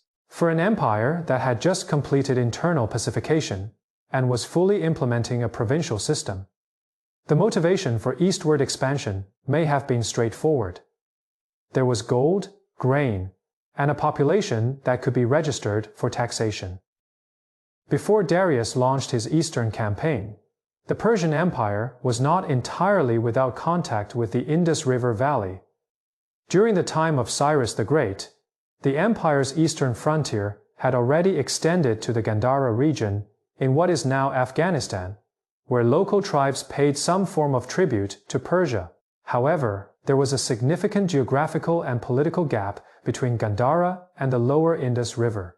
Gandhara was a transitional zone between mountains and plateaus, with a scattered population and loose political organization, while the lower Indus River, roughly corresponding to present-day Sindh and southern Punjab, was a densely populated, irrigated agricultural area with its own network of towns and local power structures. Darius's eastern campaign was essentially an effort to extend the empire's administrative reach from a mountainous buffer zone into a completely different ecological and civilizational region.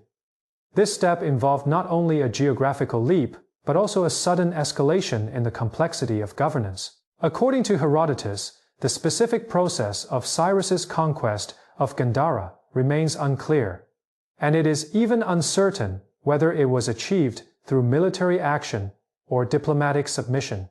Depictions of Gandharans appear in the tribute-bearer reliefs at Persepolis, but these reliefs date to the time of Darius or later and cannot be directly used to prove the extent of control during Cyrus's era. It is reasonable to speculate that the so-called Persian rule over Gandhara during Cyrus's time may have been limited to a loose suzerainty. Local chieftains acknowledged Persian nominal authority and sent tribute periodically or irregularly. But day-to-day governance remained entirely under the control of local power networks. This ambiguous frontier state was extremely common in ancient empires. It was neither complete conquest nor equal diplomacy, but rather a gray arrangement that both sides could interpret according to their own needs. The situation in the lower Indus River was entirely different. The irrigated agriculture there supported a population density far higher than that of the mountainous regions, and relatively stable trade and political connections had already formed between towns. Any external power seeking to extract sustained economic benefits from the area would have to establish a more deeply involved administrative mechanism than the suzerainty practiced in the mountains. Regarding the military process of the Eastern Campaign, the information we can rely on is extremely sparse. Herodotus mentions in Phaethi histories, Phae, that Darius once dispatched a Carian named Scylax to sail down the Indus River, eventually reaching the Red Sea by sea. This voyage is described as a geographical survey aimed at understanding the course and estuary of the Indus River. According to Herodotus, Scylax's journey took approximately 30 months, starting from the Gandhara region, sailing south along the Indus to its mouth, then proceeding westward along the coastline, passing the southern tip of the Arabian Peninsula, and finally arriving in Egypt. There is scholarly debate over the complete reliability of the details in this account. However, it at least indicates that Darius's interest in the Indus River Valley extended beyond military conquest to include systematic exploration of waterway transportation and trade networks. The fact that an empire dispatched a geographical survey team before launching a conquest itself reveals the rational planning aspect of Darius's governance mindset.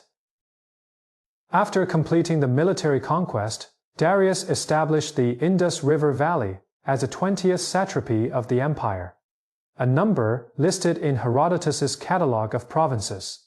However, the nature of this satrapy differed fundamentally from those in the western part of the empire. Located at the empire's easternmost edge, it was separated from the core regions by long mountain passes and arid zones, making it likely that Persian governors exercised far less actual control over the area compared to Lydia or Babylon.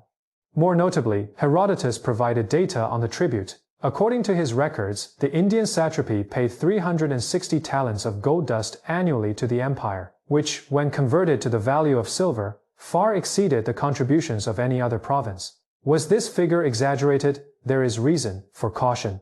Herodotus himself never visited the Indus River Valley, and his sources may have been administrative data circulating in the Persian court, or rumors amplified through repeated retellings.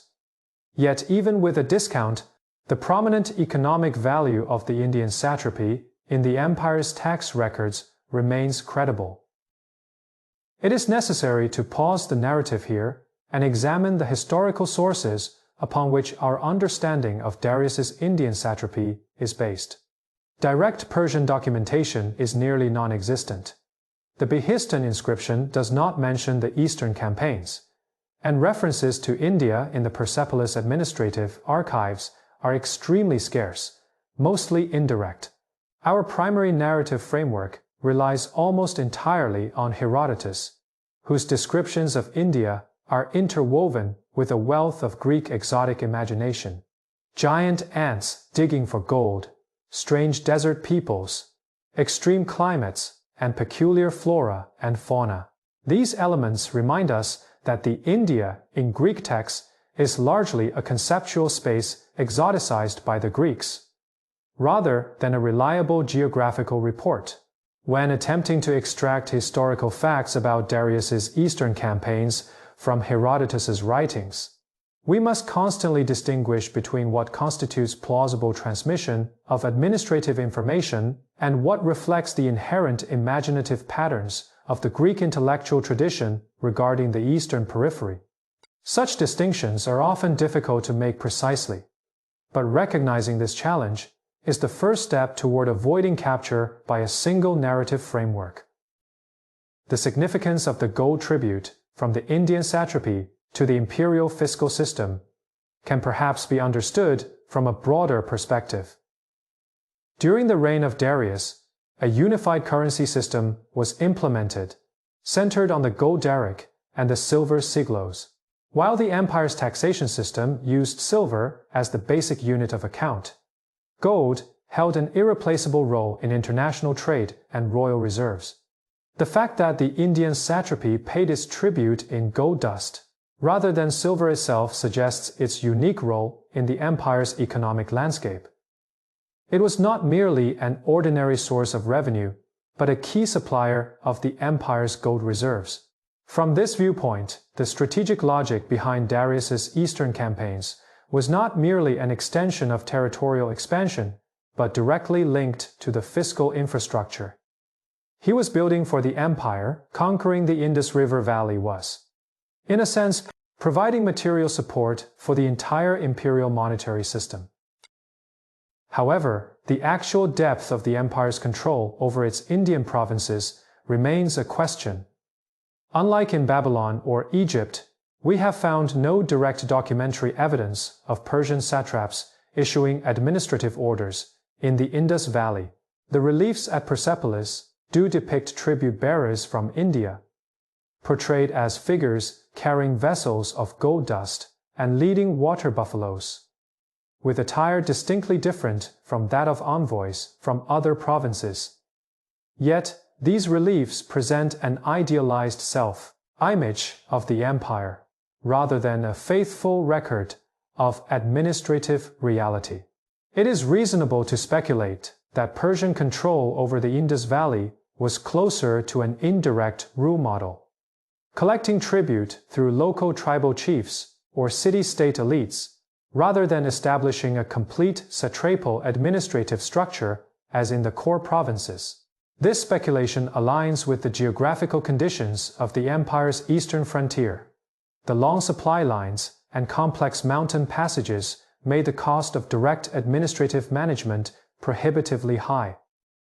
Indian sources also offer sparse, though not entirely absent, records of the Persian period. Later Indian texts occasionally mention Yavanas, Greeks, and Parasikas, Persians, but these references generally postdate the era of Darius and are vague in content. Archaeology provides some supplementary clues at the site of Taxila in present-day Pakistan. Excavations have uncovered cultural layers from the Achaemenid period, yielding pottery with Persian influences and a few fragments of cuneiform script. These material pieces of evidence indicate that Persian influence did indeed permeate the urban life of the Indus Valley, though its depth and extent still require further excavation to confirm. We are faced with a typical frontier archaeology dilemma. There is enough evidence to prove contact existed, but not enough to reconstruct a complete picture of that contact. It is worth noting that Taxila was likely one of the most important urban centers in the Gandhara region during the Achaemenid period. Located on a crucial route from Central Asia to the Indus River plains, it naturally possessed the geographical advantage of a trade hub. Archaeologists have discovered artifacts from different cultural spheres coexisting in the early strata of the site. Remnants of Persian-style column bases unearthed alongside local grey pottery traditions, with a few lapis lazuli items from Central Asia also found among them. This blending of material cultures perhaps illustrates the true nature of the Persian Empire's frontier better than any single administrative document. It was not a clear line of rule, but a blurred zone, where various influences intermingled and fluctuated. Early Indian literary traditions were primarily oral, and the scarcity of written records makes it nearly impossible to reconstruct the daily experience of Persian rule. From a local perspective, how artisans and merchants living in the streets of Taxila viewed the rulers from the western highlands, or whether their tax burdens increased due to imperial intervention. For now, these questions remain open historical gaps. Darius's conquest of the Indus River Valley also has a frequently overlooked dimension: its impact on the empire's internal knowledge system. Although the original text of Scylax's voyage report has been lost, its content has been partially preserved through citations by later Greek geographers. This report incorporated the hydrological information of the Indus River into the Mediterranean world's knowledge network for the first time. Prior to this, Greek understanding of India largely remained at the mythological level.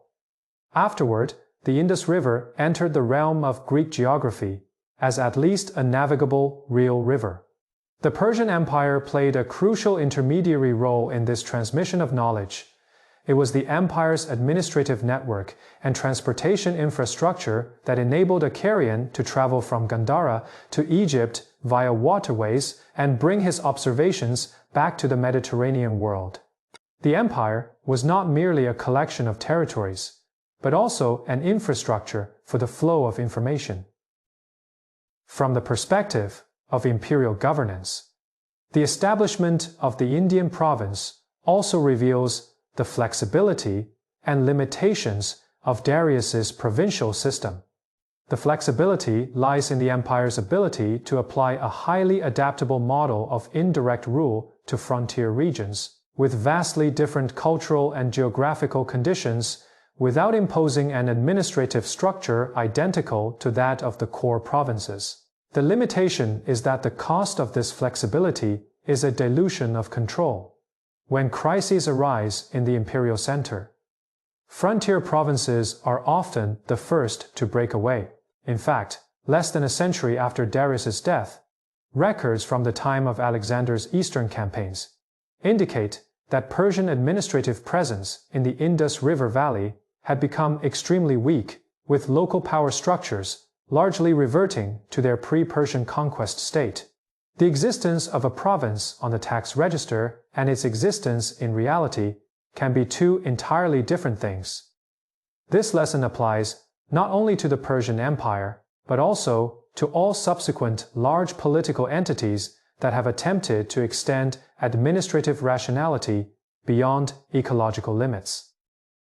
The names of the ordinary laborers who collected gold dust along the banks of the Indus River for the Persian Empire do not appear in any inscriptions or tax records. Herodotus's strange tale of giant ants digging for gold may well be a distorted, multi-layered memory of the working methods of these anonymous gold gatherers. The empire's wealth never materialized out of thin air. It came from the physical labor of real people in specific rivers and sandy lands. When we discuss the strategic significance of the 360 talents of gold tribute from the Indian province, we should not forget that behind these figures lies the daily toil of countless hands sifting river sand under the scorching sun. Grand imperial narratives have always tended to obscure such micro-realities, and one of the responsibilities of historical writing is precisely to preserve a place for these silent participants within the gaps of larger structures. Modern scholars have attempted to find the real-world origins of Herodotus's gold, digging ants legend in ethnographic materials. One hypothesis suggests that in certain regions of the upper Indus, marmots digging burrows bring gold, bearing sand and soil to the surface, which local inhabitants then collect and wash. This process, after being translated through multiple languages and passed down orally, eventually transformed into the image of giant ants larger than dogs, but smaller than foxes in Greek texts. Whether this hypothesis holds true remains uncertain, but it reminds us that behind mythologized narratives often lies some distorted reality of labor. The empire's tax machinery cared only about the weight of gold dust that ultimately entered the treasury. Administrative archives did not record, nor did court historians care, whether this gold was obtained through river panning, vein mining, or surface collection. It is this systemic indifference that has rendered the specific living conditions of those at the bottom the most stubborn blind spot in history. Their labor supported the empire's most dazzling fiscal figures, yet their faces have been permanently dissolved into those numbers.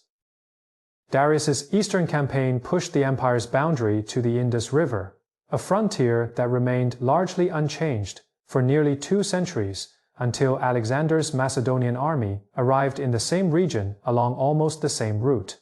However, what Darius left behind for the empire was not merely an eastern border, but also an implicit question about the limits of imperial power. How far could a political entity centered on Mesopotamia and the Iranian plateau extend its effective governance? The case of the Indian province demonstrates a widening gap between territorial expansion and administrative control, a disparity that would soon manifest more dramatically on the empire's western frontier, toward the Greek world, when Darius shifted his gaze from the gold of the east to the city-states of the west. He would no longer be dealing with frontier tribes that could be assimilated through indirect rule, but rather an entirely different form of political organization. At its narrowest point, the Bosphorus Strait is less than a kilometer wide. According to Herodotus, the Samian engineer Mandrocles constructed a pontoon bridge here for Darius, the moment tens of thousands of Persian troops set foot on European soil. The empire's boundaries crossed the geographical barrier of the Asian continent for the first time.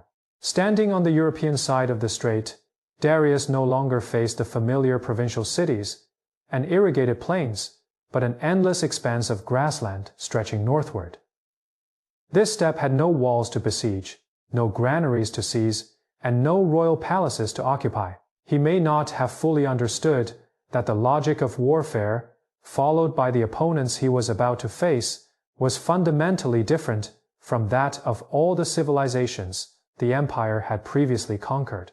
This expedition would become one of the most perplexing chapters in the expansion history of the Achaemenid Empire, not because it ended in a disastrous defeat, but because it concluded in a manner that defies easy definition, neither a victory nor a rout, yet profoundly marking the limits of imperial power. To understand why Darius directed his army toward the steppes north of the Black Sea, one must first consider the long-standing security pressures on the empire's northern frontier. Nomadic raids on the empire's borders were not isolated incidents. From the Macetae of Central Asia to the various Scythian tribal confederations north of the Caucasus Mountains, the entire northern arc of the empire remained under constant threat from mobile forces. Cyrus the Great himself is said to have died in battle against the Macetae, a memory that was far from a distant legend for the Achaemenid royal house. In the Behistun inscription, Darius claimed to have quelled rebellions in all four corners of the empire. Yet, nearly all of the 19 campaigns listed occurred within settled civilizations: Babylon, Elam, Media, and Parthia. The threat from the steppes lay outside the narrative framework of the inscription, but persisted as a strategic reality for the empire. The northern campaign against the Scythians may well have been Darius's attempt to bring this unrecorded frontier into the imperial order.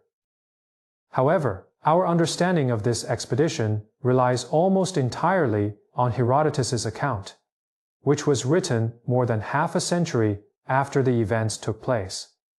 No Persian inscriptions or administrative records concerning the Scythian expedition have survived, a fact that is noteworthy in itself. Darius's Behistun inscription provides extremely detailed records of the suppression of rebellions, down to the dates of each battle and casualty figures. Yet, it remains silent on the Scythian expedition. This silence could be interpreted in various ways. Perhaps the outcome of the expedition did not fit the victorious narrative required for inscriptions. Or perhaps, within the Persian court's memory system, the expedition was far less significant than Greek historians have made it out to be. In any case, we must recognize that the main framework of the following narrative comes from a Greek author who had a strong ethnographic interest in the Scythians, but lacked direct access to the internal decision-making logic of the Persian Empire. According to Herodotus, the expeditionary force led by Darius was of an immense scale, with his account citing a figure of 700,000 men, a number almost certainly greatly exaggerated. Modern scholars, based on estimates of logistical capabilities, tend to believe the actual force numbered between 50,000 and 80,000. Even so, this remained a force capable of achieving decisive victory on any battlefield of the settled civilizations. The composition of the army reflected the empire's multi-ethnic structure: Persian core troops, Median cavalry, conscripts from the provinces of Asia Minor, and a fleet provided by the Ionian Greek city-states. The fleet's mission was to sail north along the western coast of the Black Sea and construct a second pontoon bridge across the Danube, ensuring a retreat route for the army after crossing the river. This deployment indicates that Darius had planned the expedition's logistics with considerable thoroughness, evidently anticipating that the army would advance deep into unfamiliar territory lacking supply bases. After crossing the Bosphorus, the army first traversed the region of Thrace. The Thracian tribes offered little effective resistance in the face of the massive Persian force, with most choosing to submit. Darius advanced northward along the western coast of the Black Sea, reaching the Danube River, where the Ionian fleet had already constructed a pontoon bridge. According to Herodotus, Darius ordered the Ionians to guard the bridge for 60 days, and if he had not returned by then, they were to dismantle it and withdraw. If this detail is accurate, it suggests that Darius had a clear estimation of the time frame for his advance into the steppe, while also setting a definitive withdrawal deadline for himself. Once the army crossed the Danube, they officially entered the territory of the Scythians. From this moment onward, the nature of the war fundamentally changed. The submission of Thrace did not come without cost. According to Herodotus, the Getae were the only tribe among the Thracians to attempt armed resistance against the Persian army. But they were quickly defeated and forced to join the expedition. The remaining tribes swiftly pledged allegiance under the overwhelming military pressure, providing guides, supplies, and auxiliary troops. This process itself reveals the Persian Empire's customary conquest model, using overwhelming military presence to compel political entities along the route into submission, transforming them into resource supply nodes for subsequent operations. However, the effectiveness of this model relied on one prerequisite: the existence of settled power structures along the way that could be coerced or bribed. Thrace, south of the Danube, met this condition, but the steppe north of the Danube did not. Darius's order to guard the bridge for 60 days was, from a logistical perspective, highly pragmatic given the size of the expeditionary force and the supply conditions of the steppe. 60 days was roughly the maximum window for the army to maintain combat effectiveness without fixed supply bases. Behind this number lay the imperial administrative system's sober calculation of its own operational limits. The Scythians had no cities. The military implications of this fact ran far deeper than its literal meaning. For an imperial army accustomed to sieges, capturing cities, and advancing with urban centers as strategic nodes, the absence of cities meant there were no targets to attack, no strongholds to occupy, and no supply lines to sever, because the enemy's supply line was the entire steppe itself. The Scythians' response was simple and devastating. They refused to engage in battle, according to Herodotus. The Scythian cavalry maintained a distance of 1 day's march from the Persian forces, retreating while burning the grasslands and water sources along the way.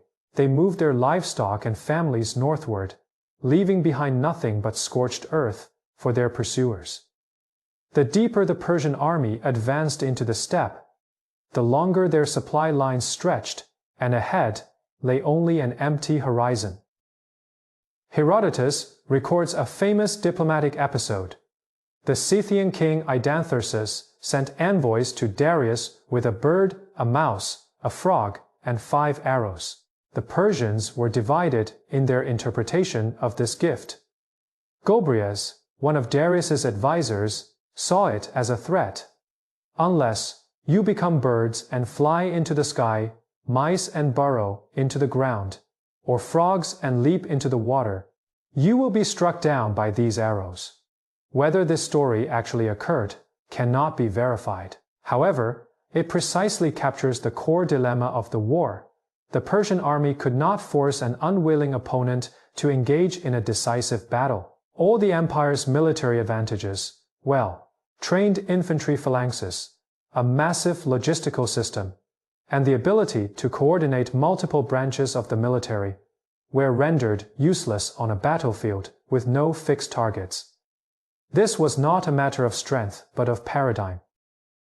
The challenge posed by the logic of steppe warfare to agrarian empires was not a unique experience for Persia alone. The subsequent 2,000 years of history would repeatedly demonstrate this point. The Roman legion's disastrous defeat at Carrhae against Parthian cavalry. The Han Empire's protracted war of attrition against the Xiongnu, and the Byzantine Empire's prolonged tug of war with steppe peoples. The military systems of settled civilizations repeatedly encountered the same type of dilemma when facing nomadic adversaries. What Darius experienced in 513 BC was one of the earliest large-scale instances of this structural contradiction. The power of empires was built on controlling cities, roads, irrigation systems, and tax networks, yet none of these controllable nodes existed on the steppe. Power found no foothold here. This realization, perhaps the most important strategic insight gained from the entire expedition, was not the kind of outcome Darius had hoped for when he set out. Regarding the conclusion of the expedition, Herodotus's account is notably dramatized. He describes Darius being forced to retreat after a fruitless pursuit, nearly losing his way during the journey, and barely managing to cross the river and return before the Danube pontoon bridge was dismantled. Herodotus also records a crucial episode. The Scythians once sent envoys to the Danube bridgehead to persuade the Ionian tyrants guarding the bridge to destroy the pontoon and cut off Darius's retreat. Histiaeus, the tyrant of Miletus, ostensibly agreed, but in fact preserved the bridge. The authenticity of this episode is debated, with some scholars believing it was a narrative device by Herodotus to foreshadow the later Ionian revolt. Regardless of the details, the expeditionary force did indeed withdraw intact to the European side, without suffering devastating losses. After the retreat, Darius did not abandon his efforts toward Europe. He left General Megabazus with a considerable force stationed in Thrace, and over the following years, systematically incorporated the coastal regions of Thrace and the Kingdom of Macedonia into the empire's vassal system. This fact is often overshadowed by the narrative of the failure of the Scythian expedition, shifting the focus from the depths of the steppe to the western coast of the Black Sea and the northern shores of the Aegean Sea. Darius's European strategy actually achieved substantial results. The empire's sphere of influence extended stably into the European continent for the first time. Thrace's gold mines and timber resources were integrated into the imperial economy, and control over both sides of the Hellespont was consolidated. From this perspective, the Scythian expedition may have been, from the very beginning, not merely a military campaign against nomadic tribes, but part of a broader European strategy. However, we must be cautious of a tendency when evaluating this expedition to repackage a military campaign that failed to achieve its primary objectives as a strategic success in defense of Darius. The truth is, if Darius's goals indeed included conquering or severely weakening the Scythians, then this objective was not accomplished. The conquest of Thrace was certainly significant, but it could have been achieved through a much smaller scale military operation, without mobilizing the empire's core field forces to venture deep into the heart of the steppe. Similarly, we should not accept the other tendency implicit in Herodotus's narrative, portraying the expedition as a near-catastrophic defeat to highlight the victory of the free Scythians over the despotic Persian Empire. The true historical picture likely lies somewhere between these extremes. An ambitious but poorly understood expedition into the nature of steppe warfare, which ended with limited strategic gains and a complete military withdrawal. This expedition had an often overlooked consequence on the internal power structure of the empire.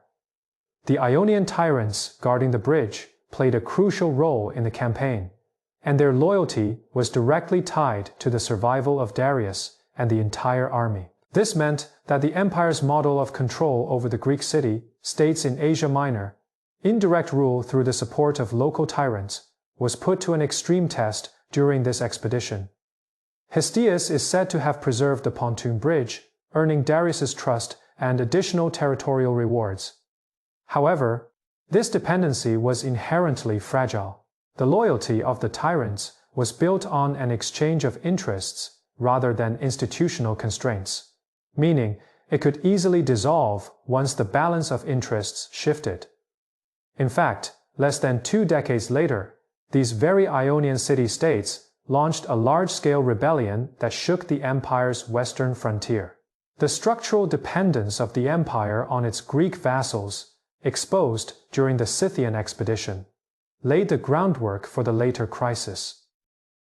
From a broader perspective, the Scythian expedition marked not only the geographical limits of the Achaemenid Empire, but also the structural boundaries of the power projection model of ancient agrarian empires. The imperial administrative system, satrapies, royal roads and postal stations, provincial tax registers, was entirely built upon a foundation of settled populations and fixed territories. When the empire's military forces ventured beyond the scope supported by this foundation, entering a space devoid of cities, permanent populations, or taxable resources, all of the empire's governance tools lost their objects of application. Darius's success in the Indus River Valley serves as a telling contrast. There were cities, irrigated agriculture, and settled populations that could be integrated into the provincial system, allowing conquest to translate into lasting rule. The steppe, however, refused to be incorporated into this framework. Power requires something to attach to, and, on the steppe, nothing was willing to be attached. The ordinary soldiers who followed Darius deep into the steppes and returned had their experiences left unrecorded by any historical sources. Persian infantrymen, Median cavalry, and conscripted farmers from Asia Minor. They marched for weeks across the endless grasslands, pursuing an enemy forever beyond the horizon, drinking from contaminated water sources, and enduring the growing anxiety of dwindling supplies. For these nameless participants, the Scythian expedition was not an abstract question about the limits of imperial strategy, but a concrete experience woven from scorching heat, thirst, confusion, and fear. That most of them returned alive may itself be the best testament to Darius's logistical planning. Yet their silence, contrasted with the resounding voice of Darius on the Behistun inscription, forms an eternal asymmetry in the memory of history. In the steppes of 513 BC, Darius may have truly encountered the limits of his power for the first time, not by being defeated by a stronger opponent, but by realizing that all his might was utterly ineffective in a certain environment. What this experience meant for a ruler accustomed to victory can only be speculated. He never mentioned this expedition in any inscription, and this silence itself speaks volumes. Yet the empire did not shrink as a result. Darius turned his attention back to the world he could control. Thrace was integrated as an imperial province. Macedonia was brought into the vassal system, and the strategic situation on the northern coast of the Aegean Sea was permanently altered by this campaign. The steppes had rejected the empire, but the empire found a new foothold at their edge. The tension inherent in this outcome, the tension between the impulse for expansion and the recognition of limits, would continue to ferment in Darius's subsequent involvement with the Greek world, ultimately leading to a war of an entirely different nature on the plains of Marathon. In the port of Miletus in 499 BC, a flame was brewing.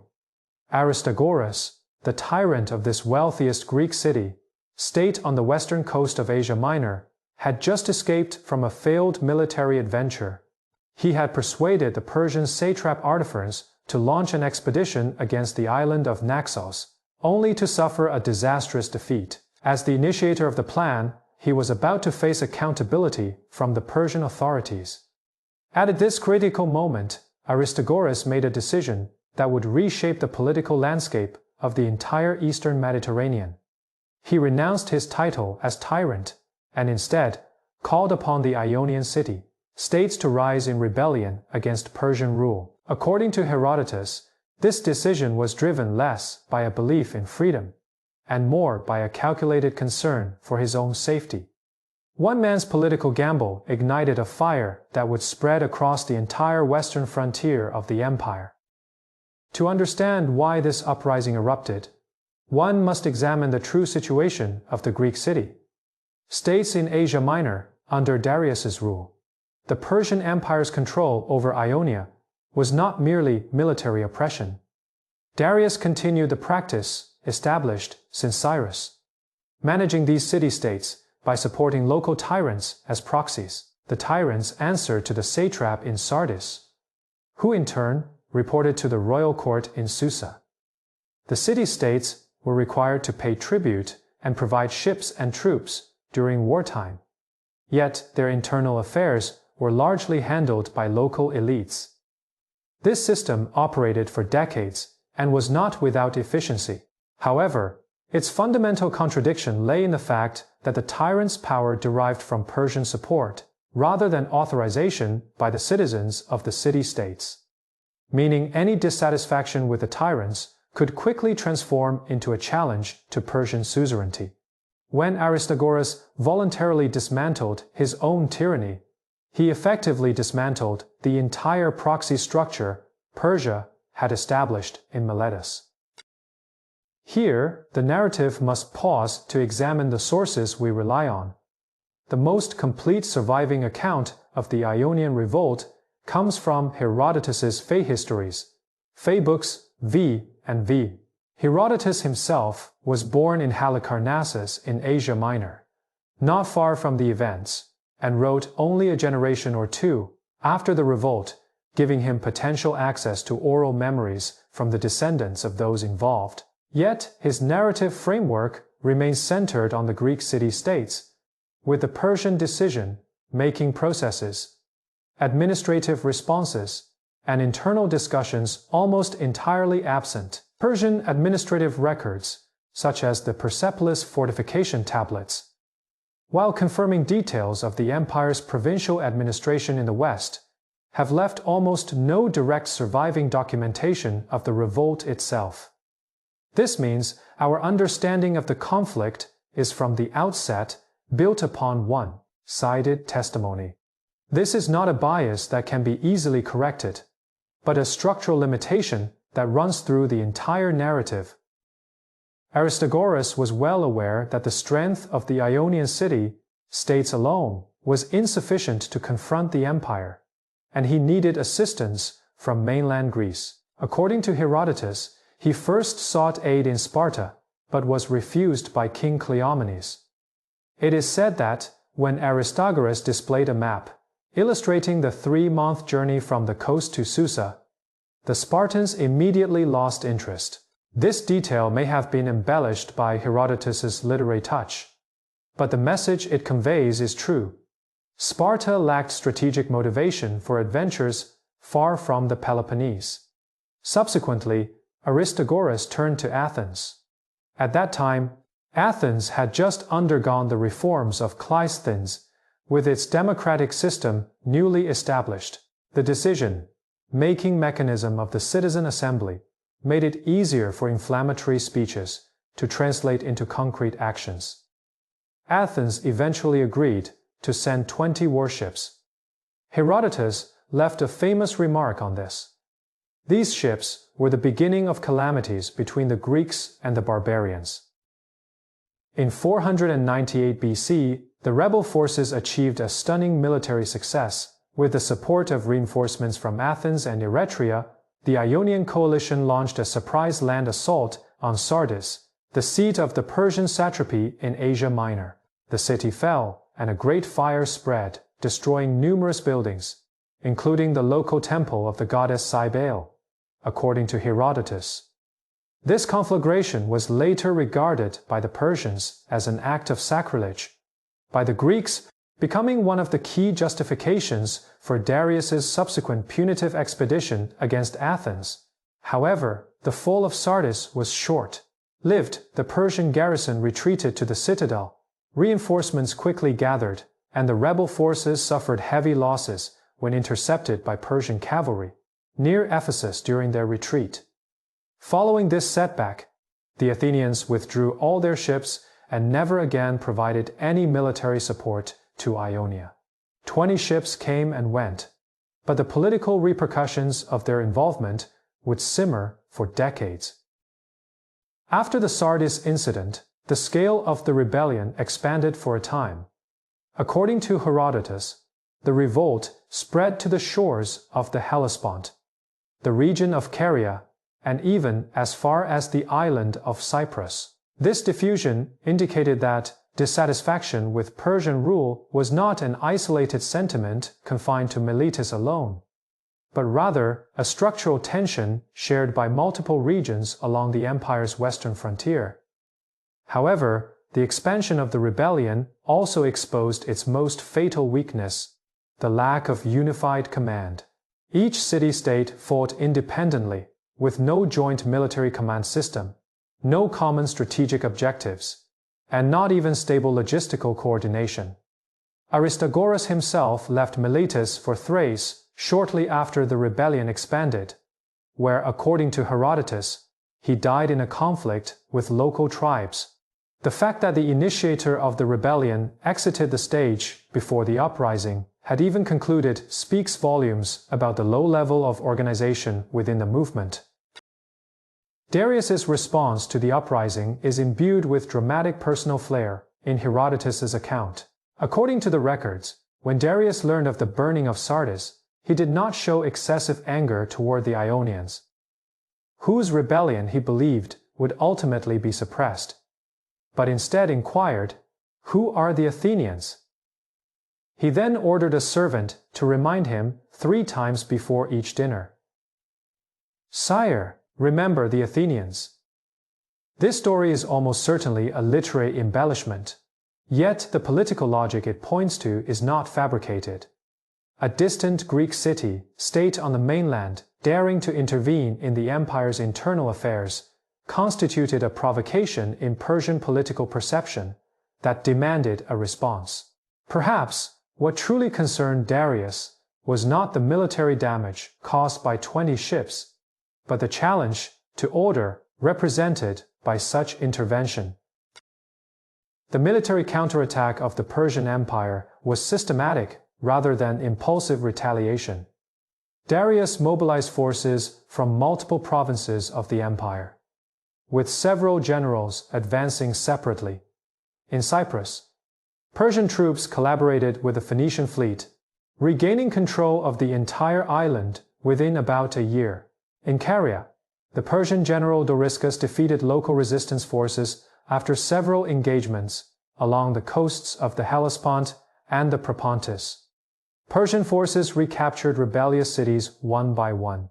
This strategy of advancing by sectors and gradually tightening the encirclement demonstrated the organizational advantage of the imperial military system in dealing with scattered rebellions. The weakness of the rebel forces, who fought independently, became the tactical premise for Persia to defeat them one by one. By around 496 BCE, the rebellious areas had been significantly compressed, with Miletus itself becoming the final core stronghold. In 494 BC, the decisive moment arrived. The Persian fleet clashed with the Ionian allied fleet near the island of Lade, off the coast of Miletus. According to Herodotus, the Ionians assembled around 353 warships, a considerable number.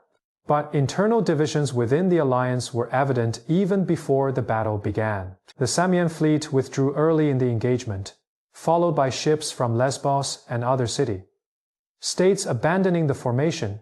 Only the Milesians and a few allies fought to the end. The Battle of Lade ended in the complete defeat of the Ionian alliance. The outcome of this naval battle was not merely a military failure. It revealed a fundamental truth. The so-called Ionian alliance had never truly existed. mutual suspicion, conflicting interests, and fear of Persian retaliation caused the united resistance to collapse at the critical moment. After the Battle of Lade, the fate of Miletus was sealed. Persian forces besieged the city from both land and sea. Upon its fall, according to Herodotus, most of the men were killed or captured, while women and children were taken as slaves, and the city suffered severe destruction. Miletus, once the cultural heart of Ionia, the birthplace of philosophers such as Thales and Anaximander, never recovered its former glory. However, it should be noted that Herodotus's account of the fall of Miletus may contain elements of exaggeration. Archaeological evidence suggests that, although the city was heavily damaged, it was not completely destroyed, and traces of continued habitation have been found. The Persian punishment for rebellious city-states was harsh, but the empire's goal was to restore order rather than create ruins. Destroying a tax-paying city would have offered no benefit to the empire itself.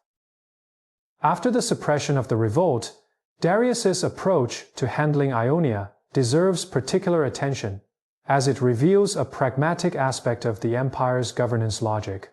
According to Herodotus, when the Persian general Mardonius toured Ionia in 492 BC, he made a surprising decision. He abolished the tyrannical systems in the city-states and allowed them to establish democratic governments. This detail is often overlooked because it sharply contradicts the Greek narrative framework that equates Persia with autocracy. The Persian Empire was not concerned with the internal political systems of its vassal city-states. What mattered was the timely payment of tribute and the stable maintenance of political loyalty.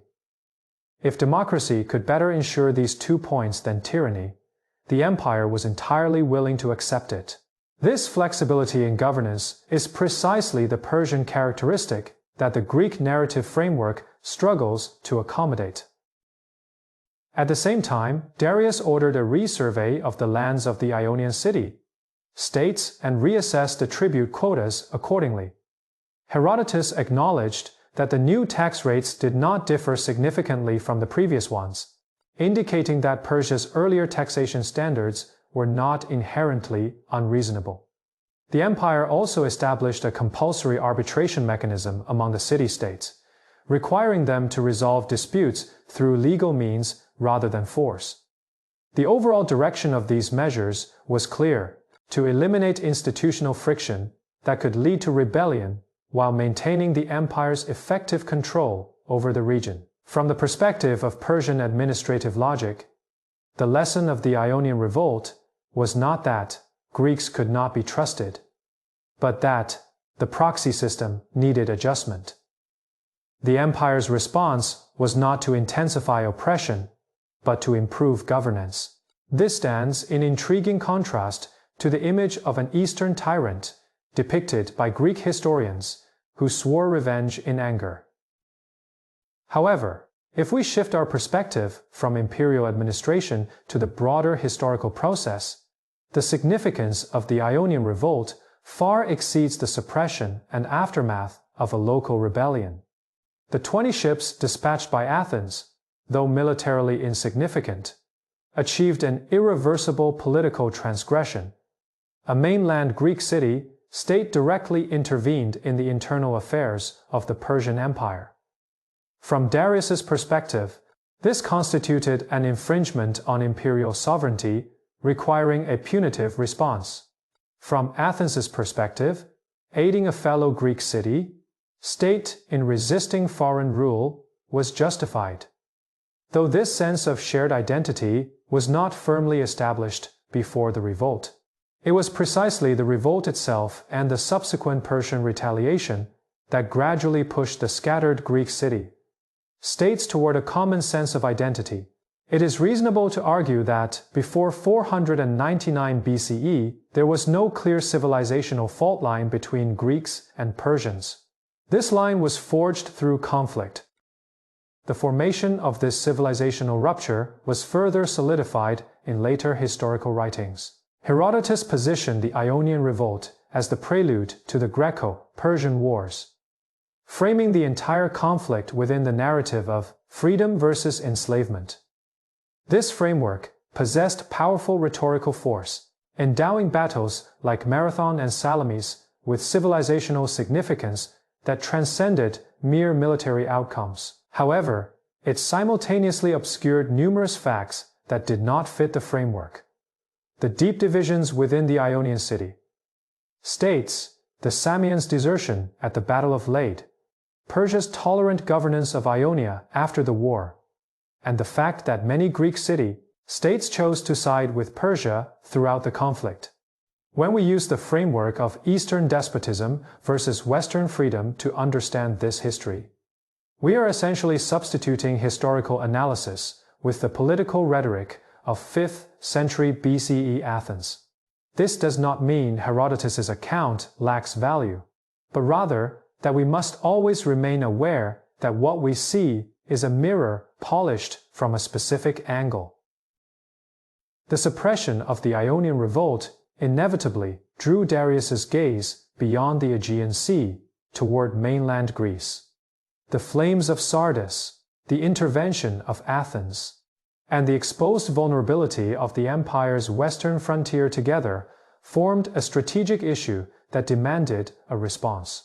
However, the choices Darius faced were far more complex than simply whether to retaliate against Athens. He needed to determine where the empire's western border should ultimately lie. Should it stop at the coast of Asia Minor, accepting the Aegean as a natural barrier, or should its sphere of influence extend to mainland Greece, fundamentally eliminating interference from the west? The Thracian expedition of Mardonius in 492 BC and the Marathon expedition of 490 BC would be Darius's two distinct answers to this question. The success or failure of these answers would determine whether he left Xerxes with an executable strategic legacy or an unmanageable strategic quagmire. In the late summer of 490 BC, a Persian fleet slowly approached the shore at Marathon Bay on the northeastern coast of Attica. According to Herodotus, the fleet consisted of approximately 600 warships, carrying infantry and cavalry jointly commanded by the Mithridates and Artaphernes, the nephew of Darius. This was not a full-scale war aimed at conquering the Greek peninsula, but rather a punitive expedition precisely targeting Athens and Eretria, two city-states that had burned parts of Sardis during the Ionian Revolt 5 years earlier. Darius needed to show all observers on the empire's western frontier the price of such defiance. The fleet had already captured Eretria, taking its inhabitants as prisoners to be resettled deep within the empire. The first name on the punishment list had been crossed off. Now it was Athens' turn. However, the choice of Marathon as the landing site itself carried a layer of political calculation. The exiled former Athenian tyrant Hippias accompanied the expedition. He was familiar with this plain and hoped that his old supporters within the city would respond once the Persian forces landed. From the very beginning, this expedition was not merely a military operation. It was also a probe into the internal political divisions of the Greek city-states. The Athenian response was swifter than the Persians had anticipated. According to Herodotus, upon learning of the fall of Eretria, the Athenian assembly quickly decided not to defend the city, but to take the initiative and launch an attack. General Miltiades strongly advocated deploying all available hoplites, approximately 10,000 to Marathon, to seize favorable terrain before the Persian forces could complete their assembly. This decision was far from a consensus at the time. Among the 10 Athenian generals, opinions were divided, and according to Herodotus, it was ultimately the vote of the Archon Callimachus that broke the deadlock. The Spartans had promised reinforcements, but delayed their departure on the pretext of a religious festival, arriving only after the battle had concluded. The only external aid to arrive in time was 1,000 infantrymen from Plataea. The Athenians faced the empire's punitive fleet almost entirely alone. This fact was repeatedly amplified in later Athenian political memory, becoming a core element of the democratic city-state self-narrative. However, it is important to note that Herodotus wrote nearly half a century after the battle, and his sources were primarily Athenian oral traditions. It is impossible to fully discern which details had been selectively reshaped by memory. Regarding the specific course of the Battle of Marathon, Herodotus provides a highly dramatic account. He writes that the Athenian phalanx charged from a distance of about 1,500 meters, a detail long questioned by military historians, as it would have been nearly impossible for hoplites clad in full bronze armor to maintain formation while sprinting such a distance. A more plausible speculation is that the phalanx accelerated only in the final few hundred meters to minimize exposure to Persian archery. Miltiades' tactical decision to weaken the center and reinforce the flanks is widely accepted by scholars. The Persian elite broke through the Greek center, but the Athenian hoplites on the wings routed the opposing Persian forces and then converged inward, forming a rough pincer movement. The result was that the Persian army was pushed toward the coast and marshlands, suffering heavy losses. Herodotus gives casualty figures of 6,400 for the Persians and 192 for the Athenians. This lopsided ratio, even considering one-sided casualties during the pursuit phase, is likely exaggerated. However, the core fact remains indisputable. The Persian expeditionary force failed to punish Athens and was forced to board ships and retreat. After the Persian fleet withdrew from Marathon, they did not sail directly back, but instead rounded Cape Sonion in an attempt to strike directly at Athens. According to Herodotus, Miltiades anticipated this move and led his troops on a forced march back to Athens. When the Persian fleet arrived at Phaleron Bay, they found the Athenian army already arrayed on the shore. Datis ultimately abandoned the landing and led the fleet back to Asia Minor. From the strategic perspective of the Persian Empire, the failure at Marathon must be understood in proper proportion. The size of this expeditionary force represented only a small fraction of the empire's total military strength, and its mission was to punish two city-states rather than conquer all of Greece. Eretria had already been destroyed, completing half of the task. The part concerning Athens remained unfulfilled, but the empire did not lose control of the eastern coast of the Aegean Sea. As a result, however, for Darius, a failed punitive action was more dangerous than no action at all. It sent a signal to all vassals along the empire's western frontier. Resistance to Persia did not inevitably lead to destruction. The political consequences of this signal were far more severe than the 6,400 corpses. Upon hearing of the defeat at Marathon, Darius's reaction in Susa was not one of despondency, but rather an immediate mobilization for a full-scale expedition far surpassing the previous one. This is clearly documented in Greek historical sources, with Herodotus noting that Darius ordered the provinces of the empire to gather troops, ships, and provisions.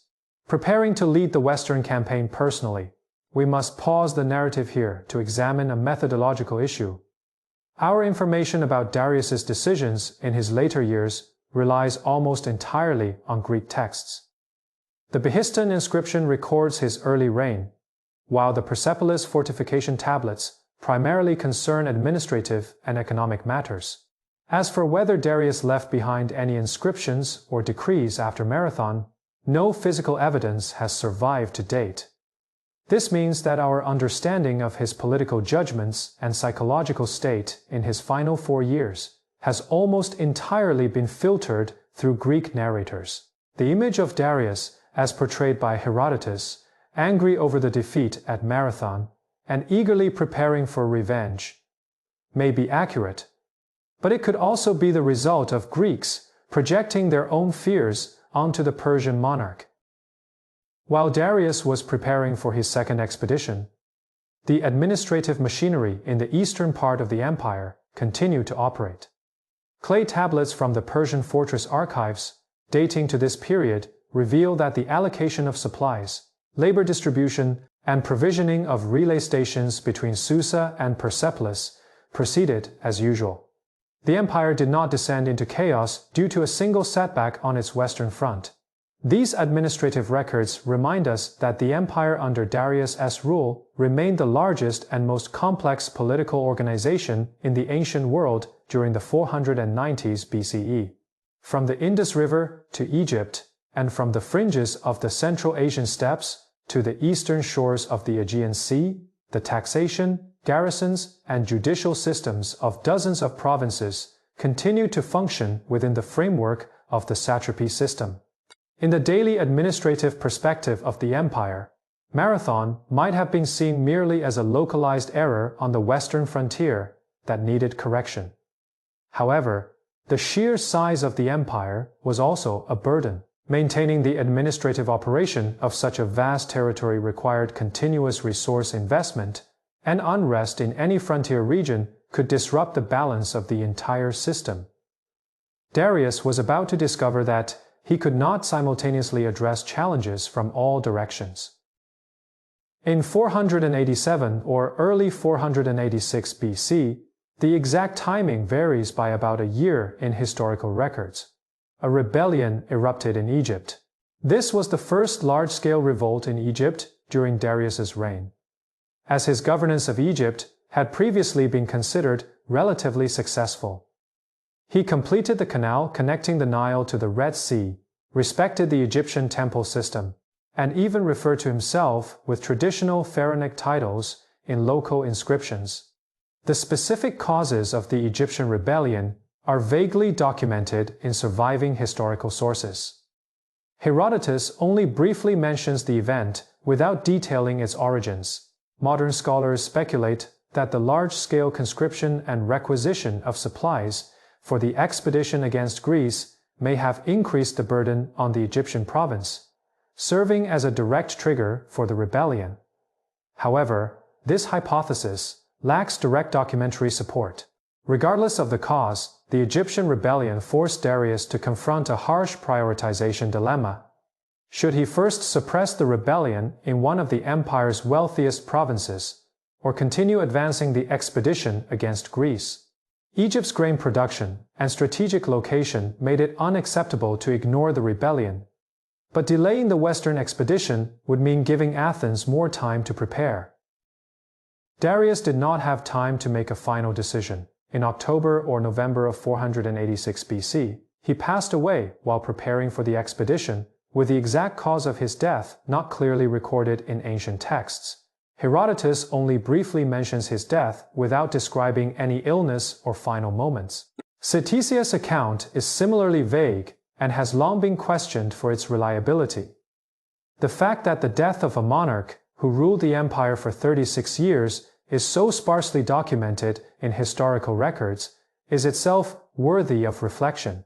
The Persian Empire did not leave behind a tradition of detailed royal chronicles like those of Egypt or Babylon. And Greek historians' understanding of internal affairs within the Persian court was always filtered through multiple layers of intermediaries. Darius's death, like many critical moments in his life, is shrouded in the silence of historical sources. What we can confirm is that he died at around 64 years of age, with the empire's territory intact and its administrative system functioning normally. But at least two major crises, the Egyptian rebellion and the Greek expedition, remained unresolved. We cannot even determine whether he died from illness, old age, or some sudden event. Records of royal deaths in the ancient Near East were often deliberately embellished or left silent. The causes of death of Egyptian pharaohs were almost never mentioned in official documents, and Babylonian chronicles often recorded the death of a king with only a single line noting the date. The Persian court likely followed a similar practice in this regard. The death of a monarch was the most vulnerable moment of power, and any details about weakness or suffering could be seen as damaging to the sanctity of kingship. Therefore, the silence in historical sources may not necessarily indicate a lack of information, but rather a deliberate political choice. In the Behistun inscription, Darius meticulously crafted his image as the chosen one of Ahura Mazda, an image that could not end with an old man on his deathbed. The narrative of his death was left blank, perhaps precisely because any specific description would fail to match the divinely ordained image of a monarch he had constructed for himself. What remains for posterity is only the stone-carved figure on the cliff, forever standing before the fire altar. The succession to the throne had been arranged during Darius's lifetime. According to Herodotus, Darius designated his heir before his campaign in Egypt. However, this process was not without contention. Artabazanes, his eldest son from his first wife, asserted his right as the firstborn, while Xerxes, the son of Darius and Atossa, daughter of Cyrus the Great, competed based on the superiority of his maternal lineage.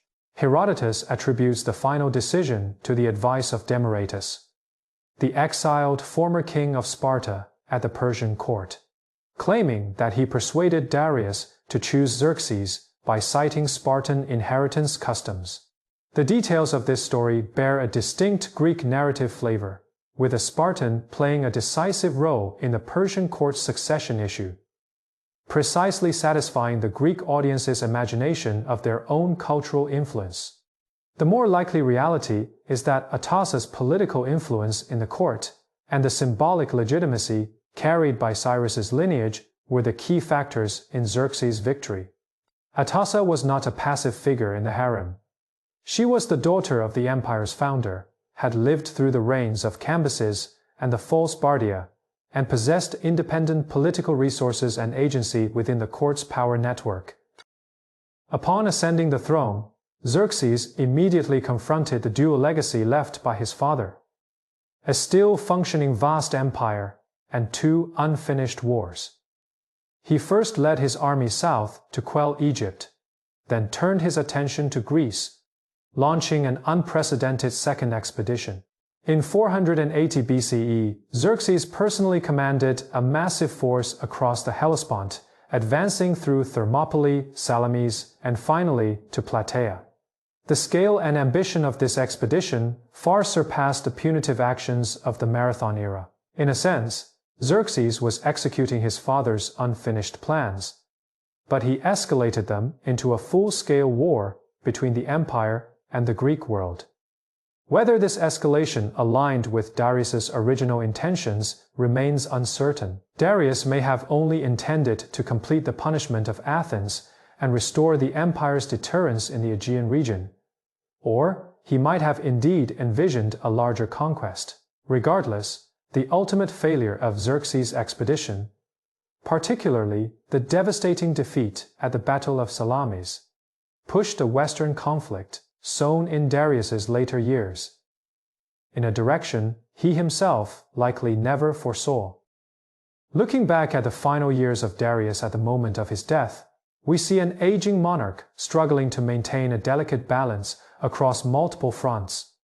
The defeat at Marathon did not shake the foundations of the empire, but it shattered the psychological myth of Persian military invincibility. The rebellion in Egypt exposed the empire's declining control over its frontier provinces during large-scale military mobilizations. Although the succession issue was resolved, the competition for the throne within the court revealed that the power structure established by Darius was not without its cracks. Perhaps the most ironic legacy of his life lies in this. He was the greatest institution, builder of the Achaemenid Empire, and the administrative system he created allowed the empire to endure for another 150 years after his death. Yet, the conflicts he initiated on the Western Front in his later years ultimately became one of the distant causes of the empire's decline. Of course, attributing the fate of an empire to the decisions of a single individual is a dangerous oversimplification. The empire was a complex system sustained by countless satraps, scribes, station masters, artisans, and soldiers, and its survival and decline were driven by structural reasons far deeper than any individual will. Darius was laid to rest in a cliffside tomb at Naqshi-Rustam. Above the tomb entrance, a relief depicts him standing before a fire altar, paying homage to Ahura Mazda, while below, figures representing the various peoples of the empire support his throne. The visual language of this tomb aligns with that of the Behistun inscription. Power is divinely granted, and the empire rests upon the collective support of its diverse peoples. Yet what the relief cannot convey are the unfinished endeavors and unresolved conflicts, the shadow of Marathon, the flames of Egypt, the undercurrents of court succession, all sealed behind the stone walls. Darius bequeathed to Xerxes not only an empire, but also a set of challenges he himself had been unable to resolve. The answers to these challenges would unfold over the following half-century, in ways he might not have wished to see. In the next chapter, we will step back from the end of Darius's life to examine the legacy of his rule on a broader timescale, seeking a portrait of Darius that better captures the complexity of history between the self-praise of Persian inscriptions and the external scrutiny of Greek historians. Carved deep into the limestone cliffs of Naqshi-Rustam, the tomb of Darius rises more than 10 meters above the ground, with its cross-shaped facade. In the relief above the tomb entrance, he stands on 3 tiers of steps, a bow in his left hand and his right hand raised toward a fire altar, while the winged disk of Ahura Mazda hovers overhead. 28 representatives of nations support the platform beneath his feet, with both hands, their postures submissive and orderly. This image was the final representation Darius chose for himself, a divinely ordained center of order upheld by all peoples. Yet, less than a century and a half after the tomb's completion, Alexander's army burned Persepolis to the ground, reducing the empire's administrative archives to ashes, while Greek literature began to rewrite the king's life through the grammar of the victors. From that moment on, Darius's historical image split into 2 nearly incommensurable systems of memory, one carved into his own stone, the other written on his opponent's papyrus. The core text of the Greek memory system originates from Herodotus. According to Herodotus, Darius was a shrewd and decisive ruler who won the throne through a groom's trick, suppressed rebellions with an iron fist, and expanded his territory through military campaigns. Herodotus's portrayal of Darius is not entirely hostile. In some passages, he even expresses admiration for his administrative abilities.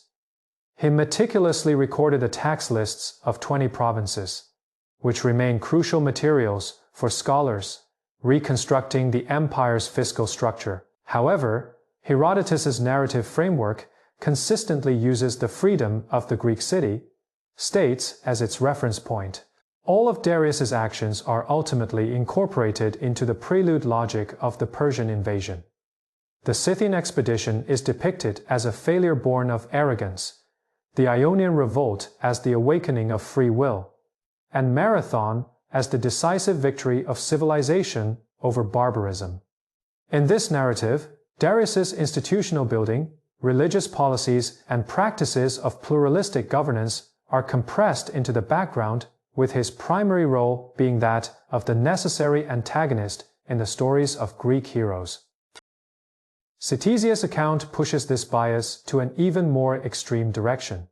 According to Ctesias, the Persian court was rife with harem intrigues, eunuch manipulations, and cruel punishments, with Darius portrayed more as a character in an Oriental court drama than a historical figure. Although Ctesias claimed to have served as a royal physician in the Persian court, many details in his text directly contradict the Behistun inscription and Babylonian archives, leading modern historians to generally regard his credibility as far lower than that of Herodotus. However, the issue lies in the fact that Ctesias' narrative model, depicting Persian power as an essentially irrational system driven by desire and fear, profoundly shaped later European imaginations of Oriental despotism.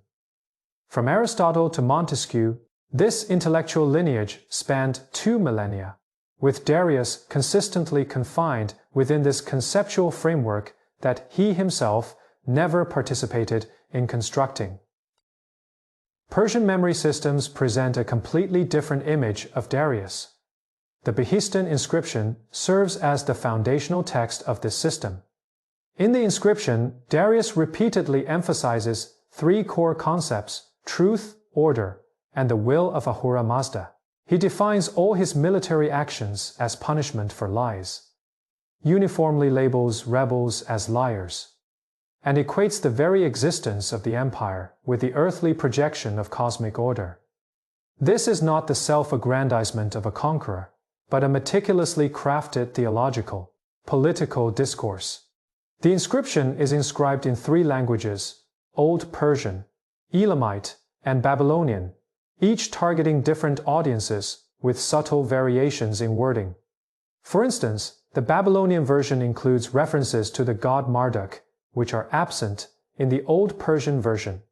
Darius clearly understood that the construction of legitimacy must vary according to the audience. However, the Behistun inscription itself is a document that requires careful scrutiny. It is a monologue of the victor, with no voice from the conquered appearing within it. The inscription claims that Gaumata was a false king impersonating Bardia, but the sole source of this claim is Darius himself, who overthrew Gaumata.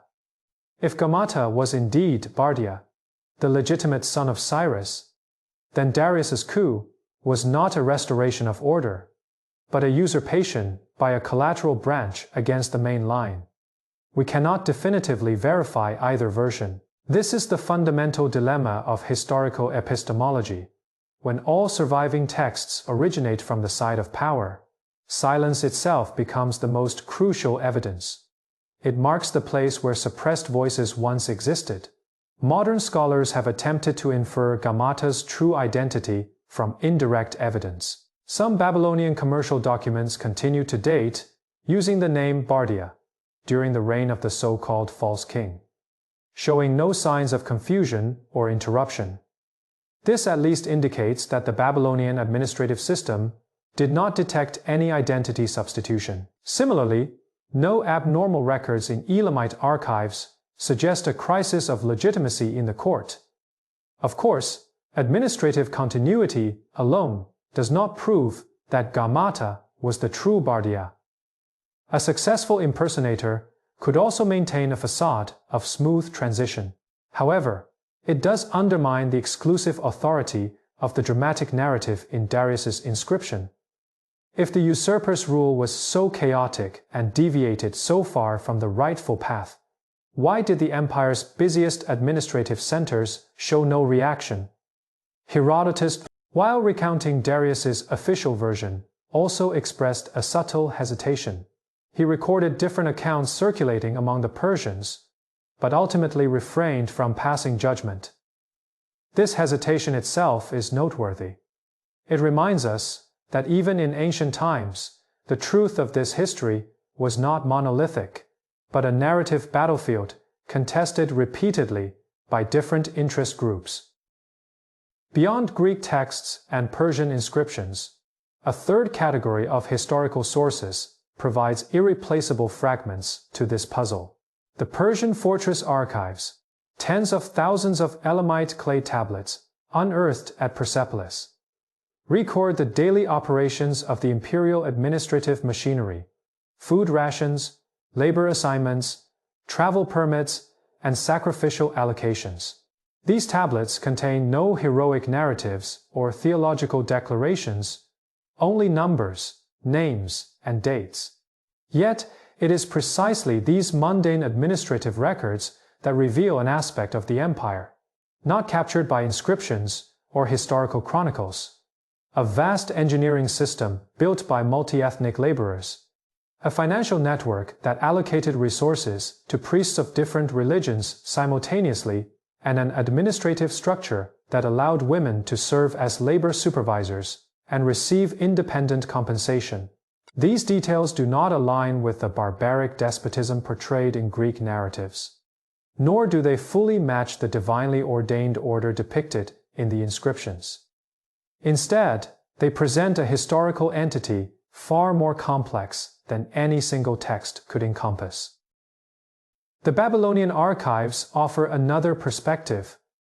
In Babylonian astronomical diaries and commercial contracts, Darius appears as a distant authority marking time by his regnal years, his name appearing in date columns rather than narratives.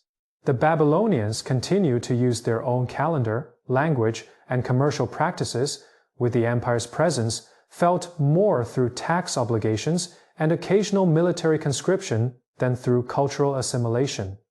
This stands in stark contrast to the image in Greek literature of a tyrant attempting to bring all peoples under a single will. Of course, the Babylonian archives also have their blind spots. They rarely record political events or express opinions about rulers. We cannot discern the Babylonians' true attitude toward Darius from these records.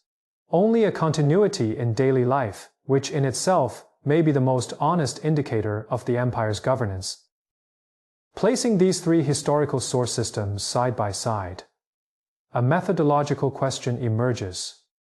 Is it possible to find a true Darius among them?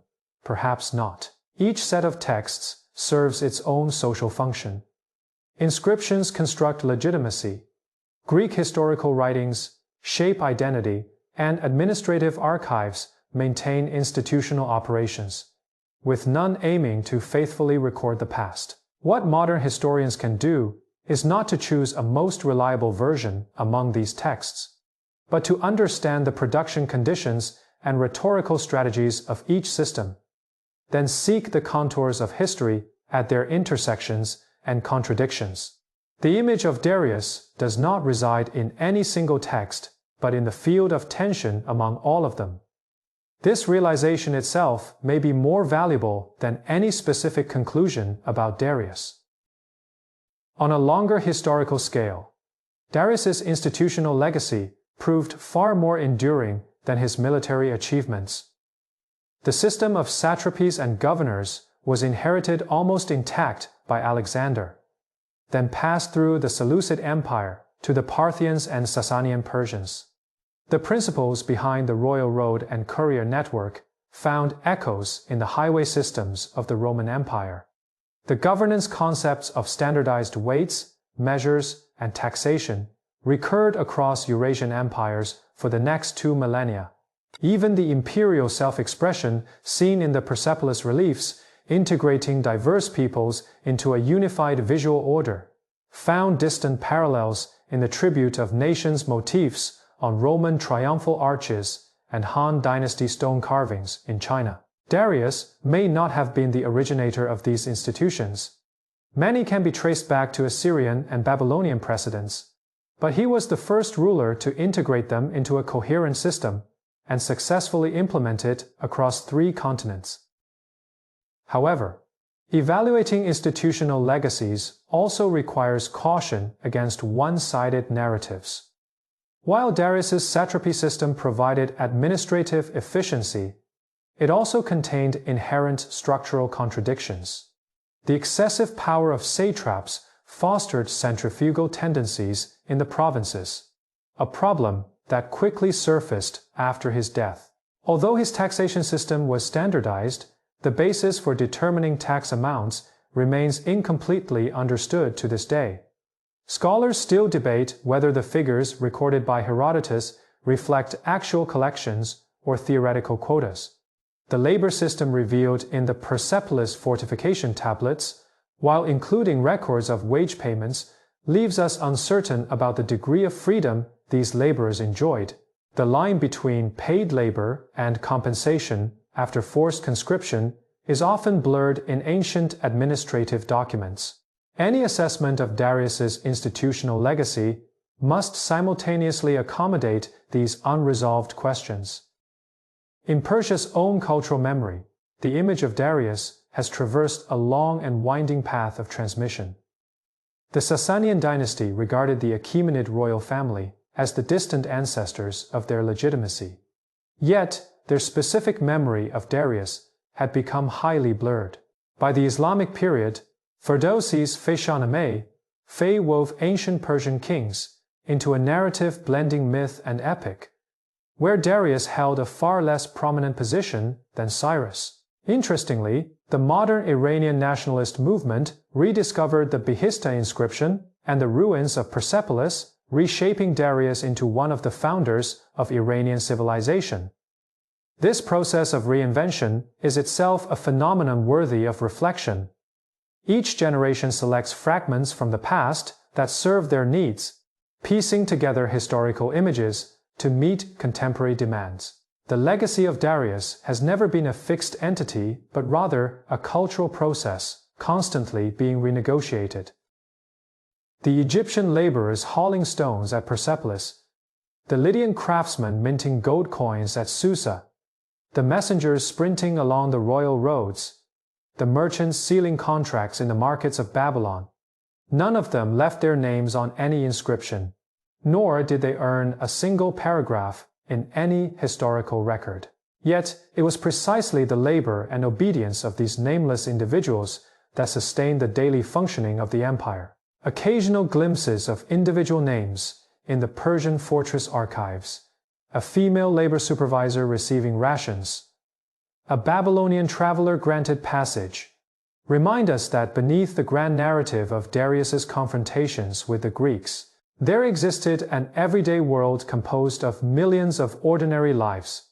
This world was never fully preserved by any system of memory, yet its traces linger in the cracks of clay tablets and the wear of stone pillars, waiting to be recognized once more.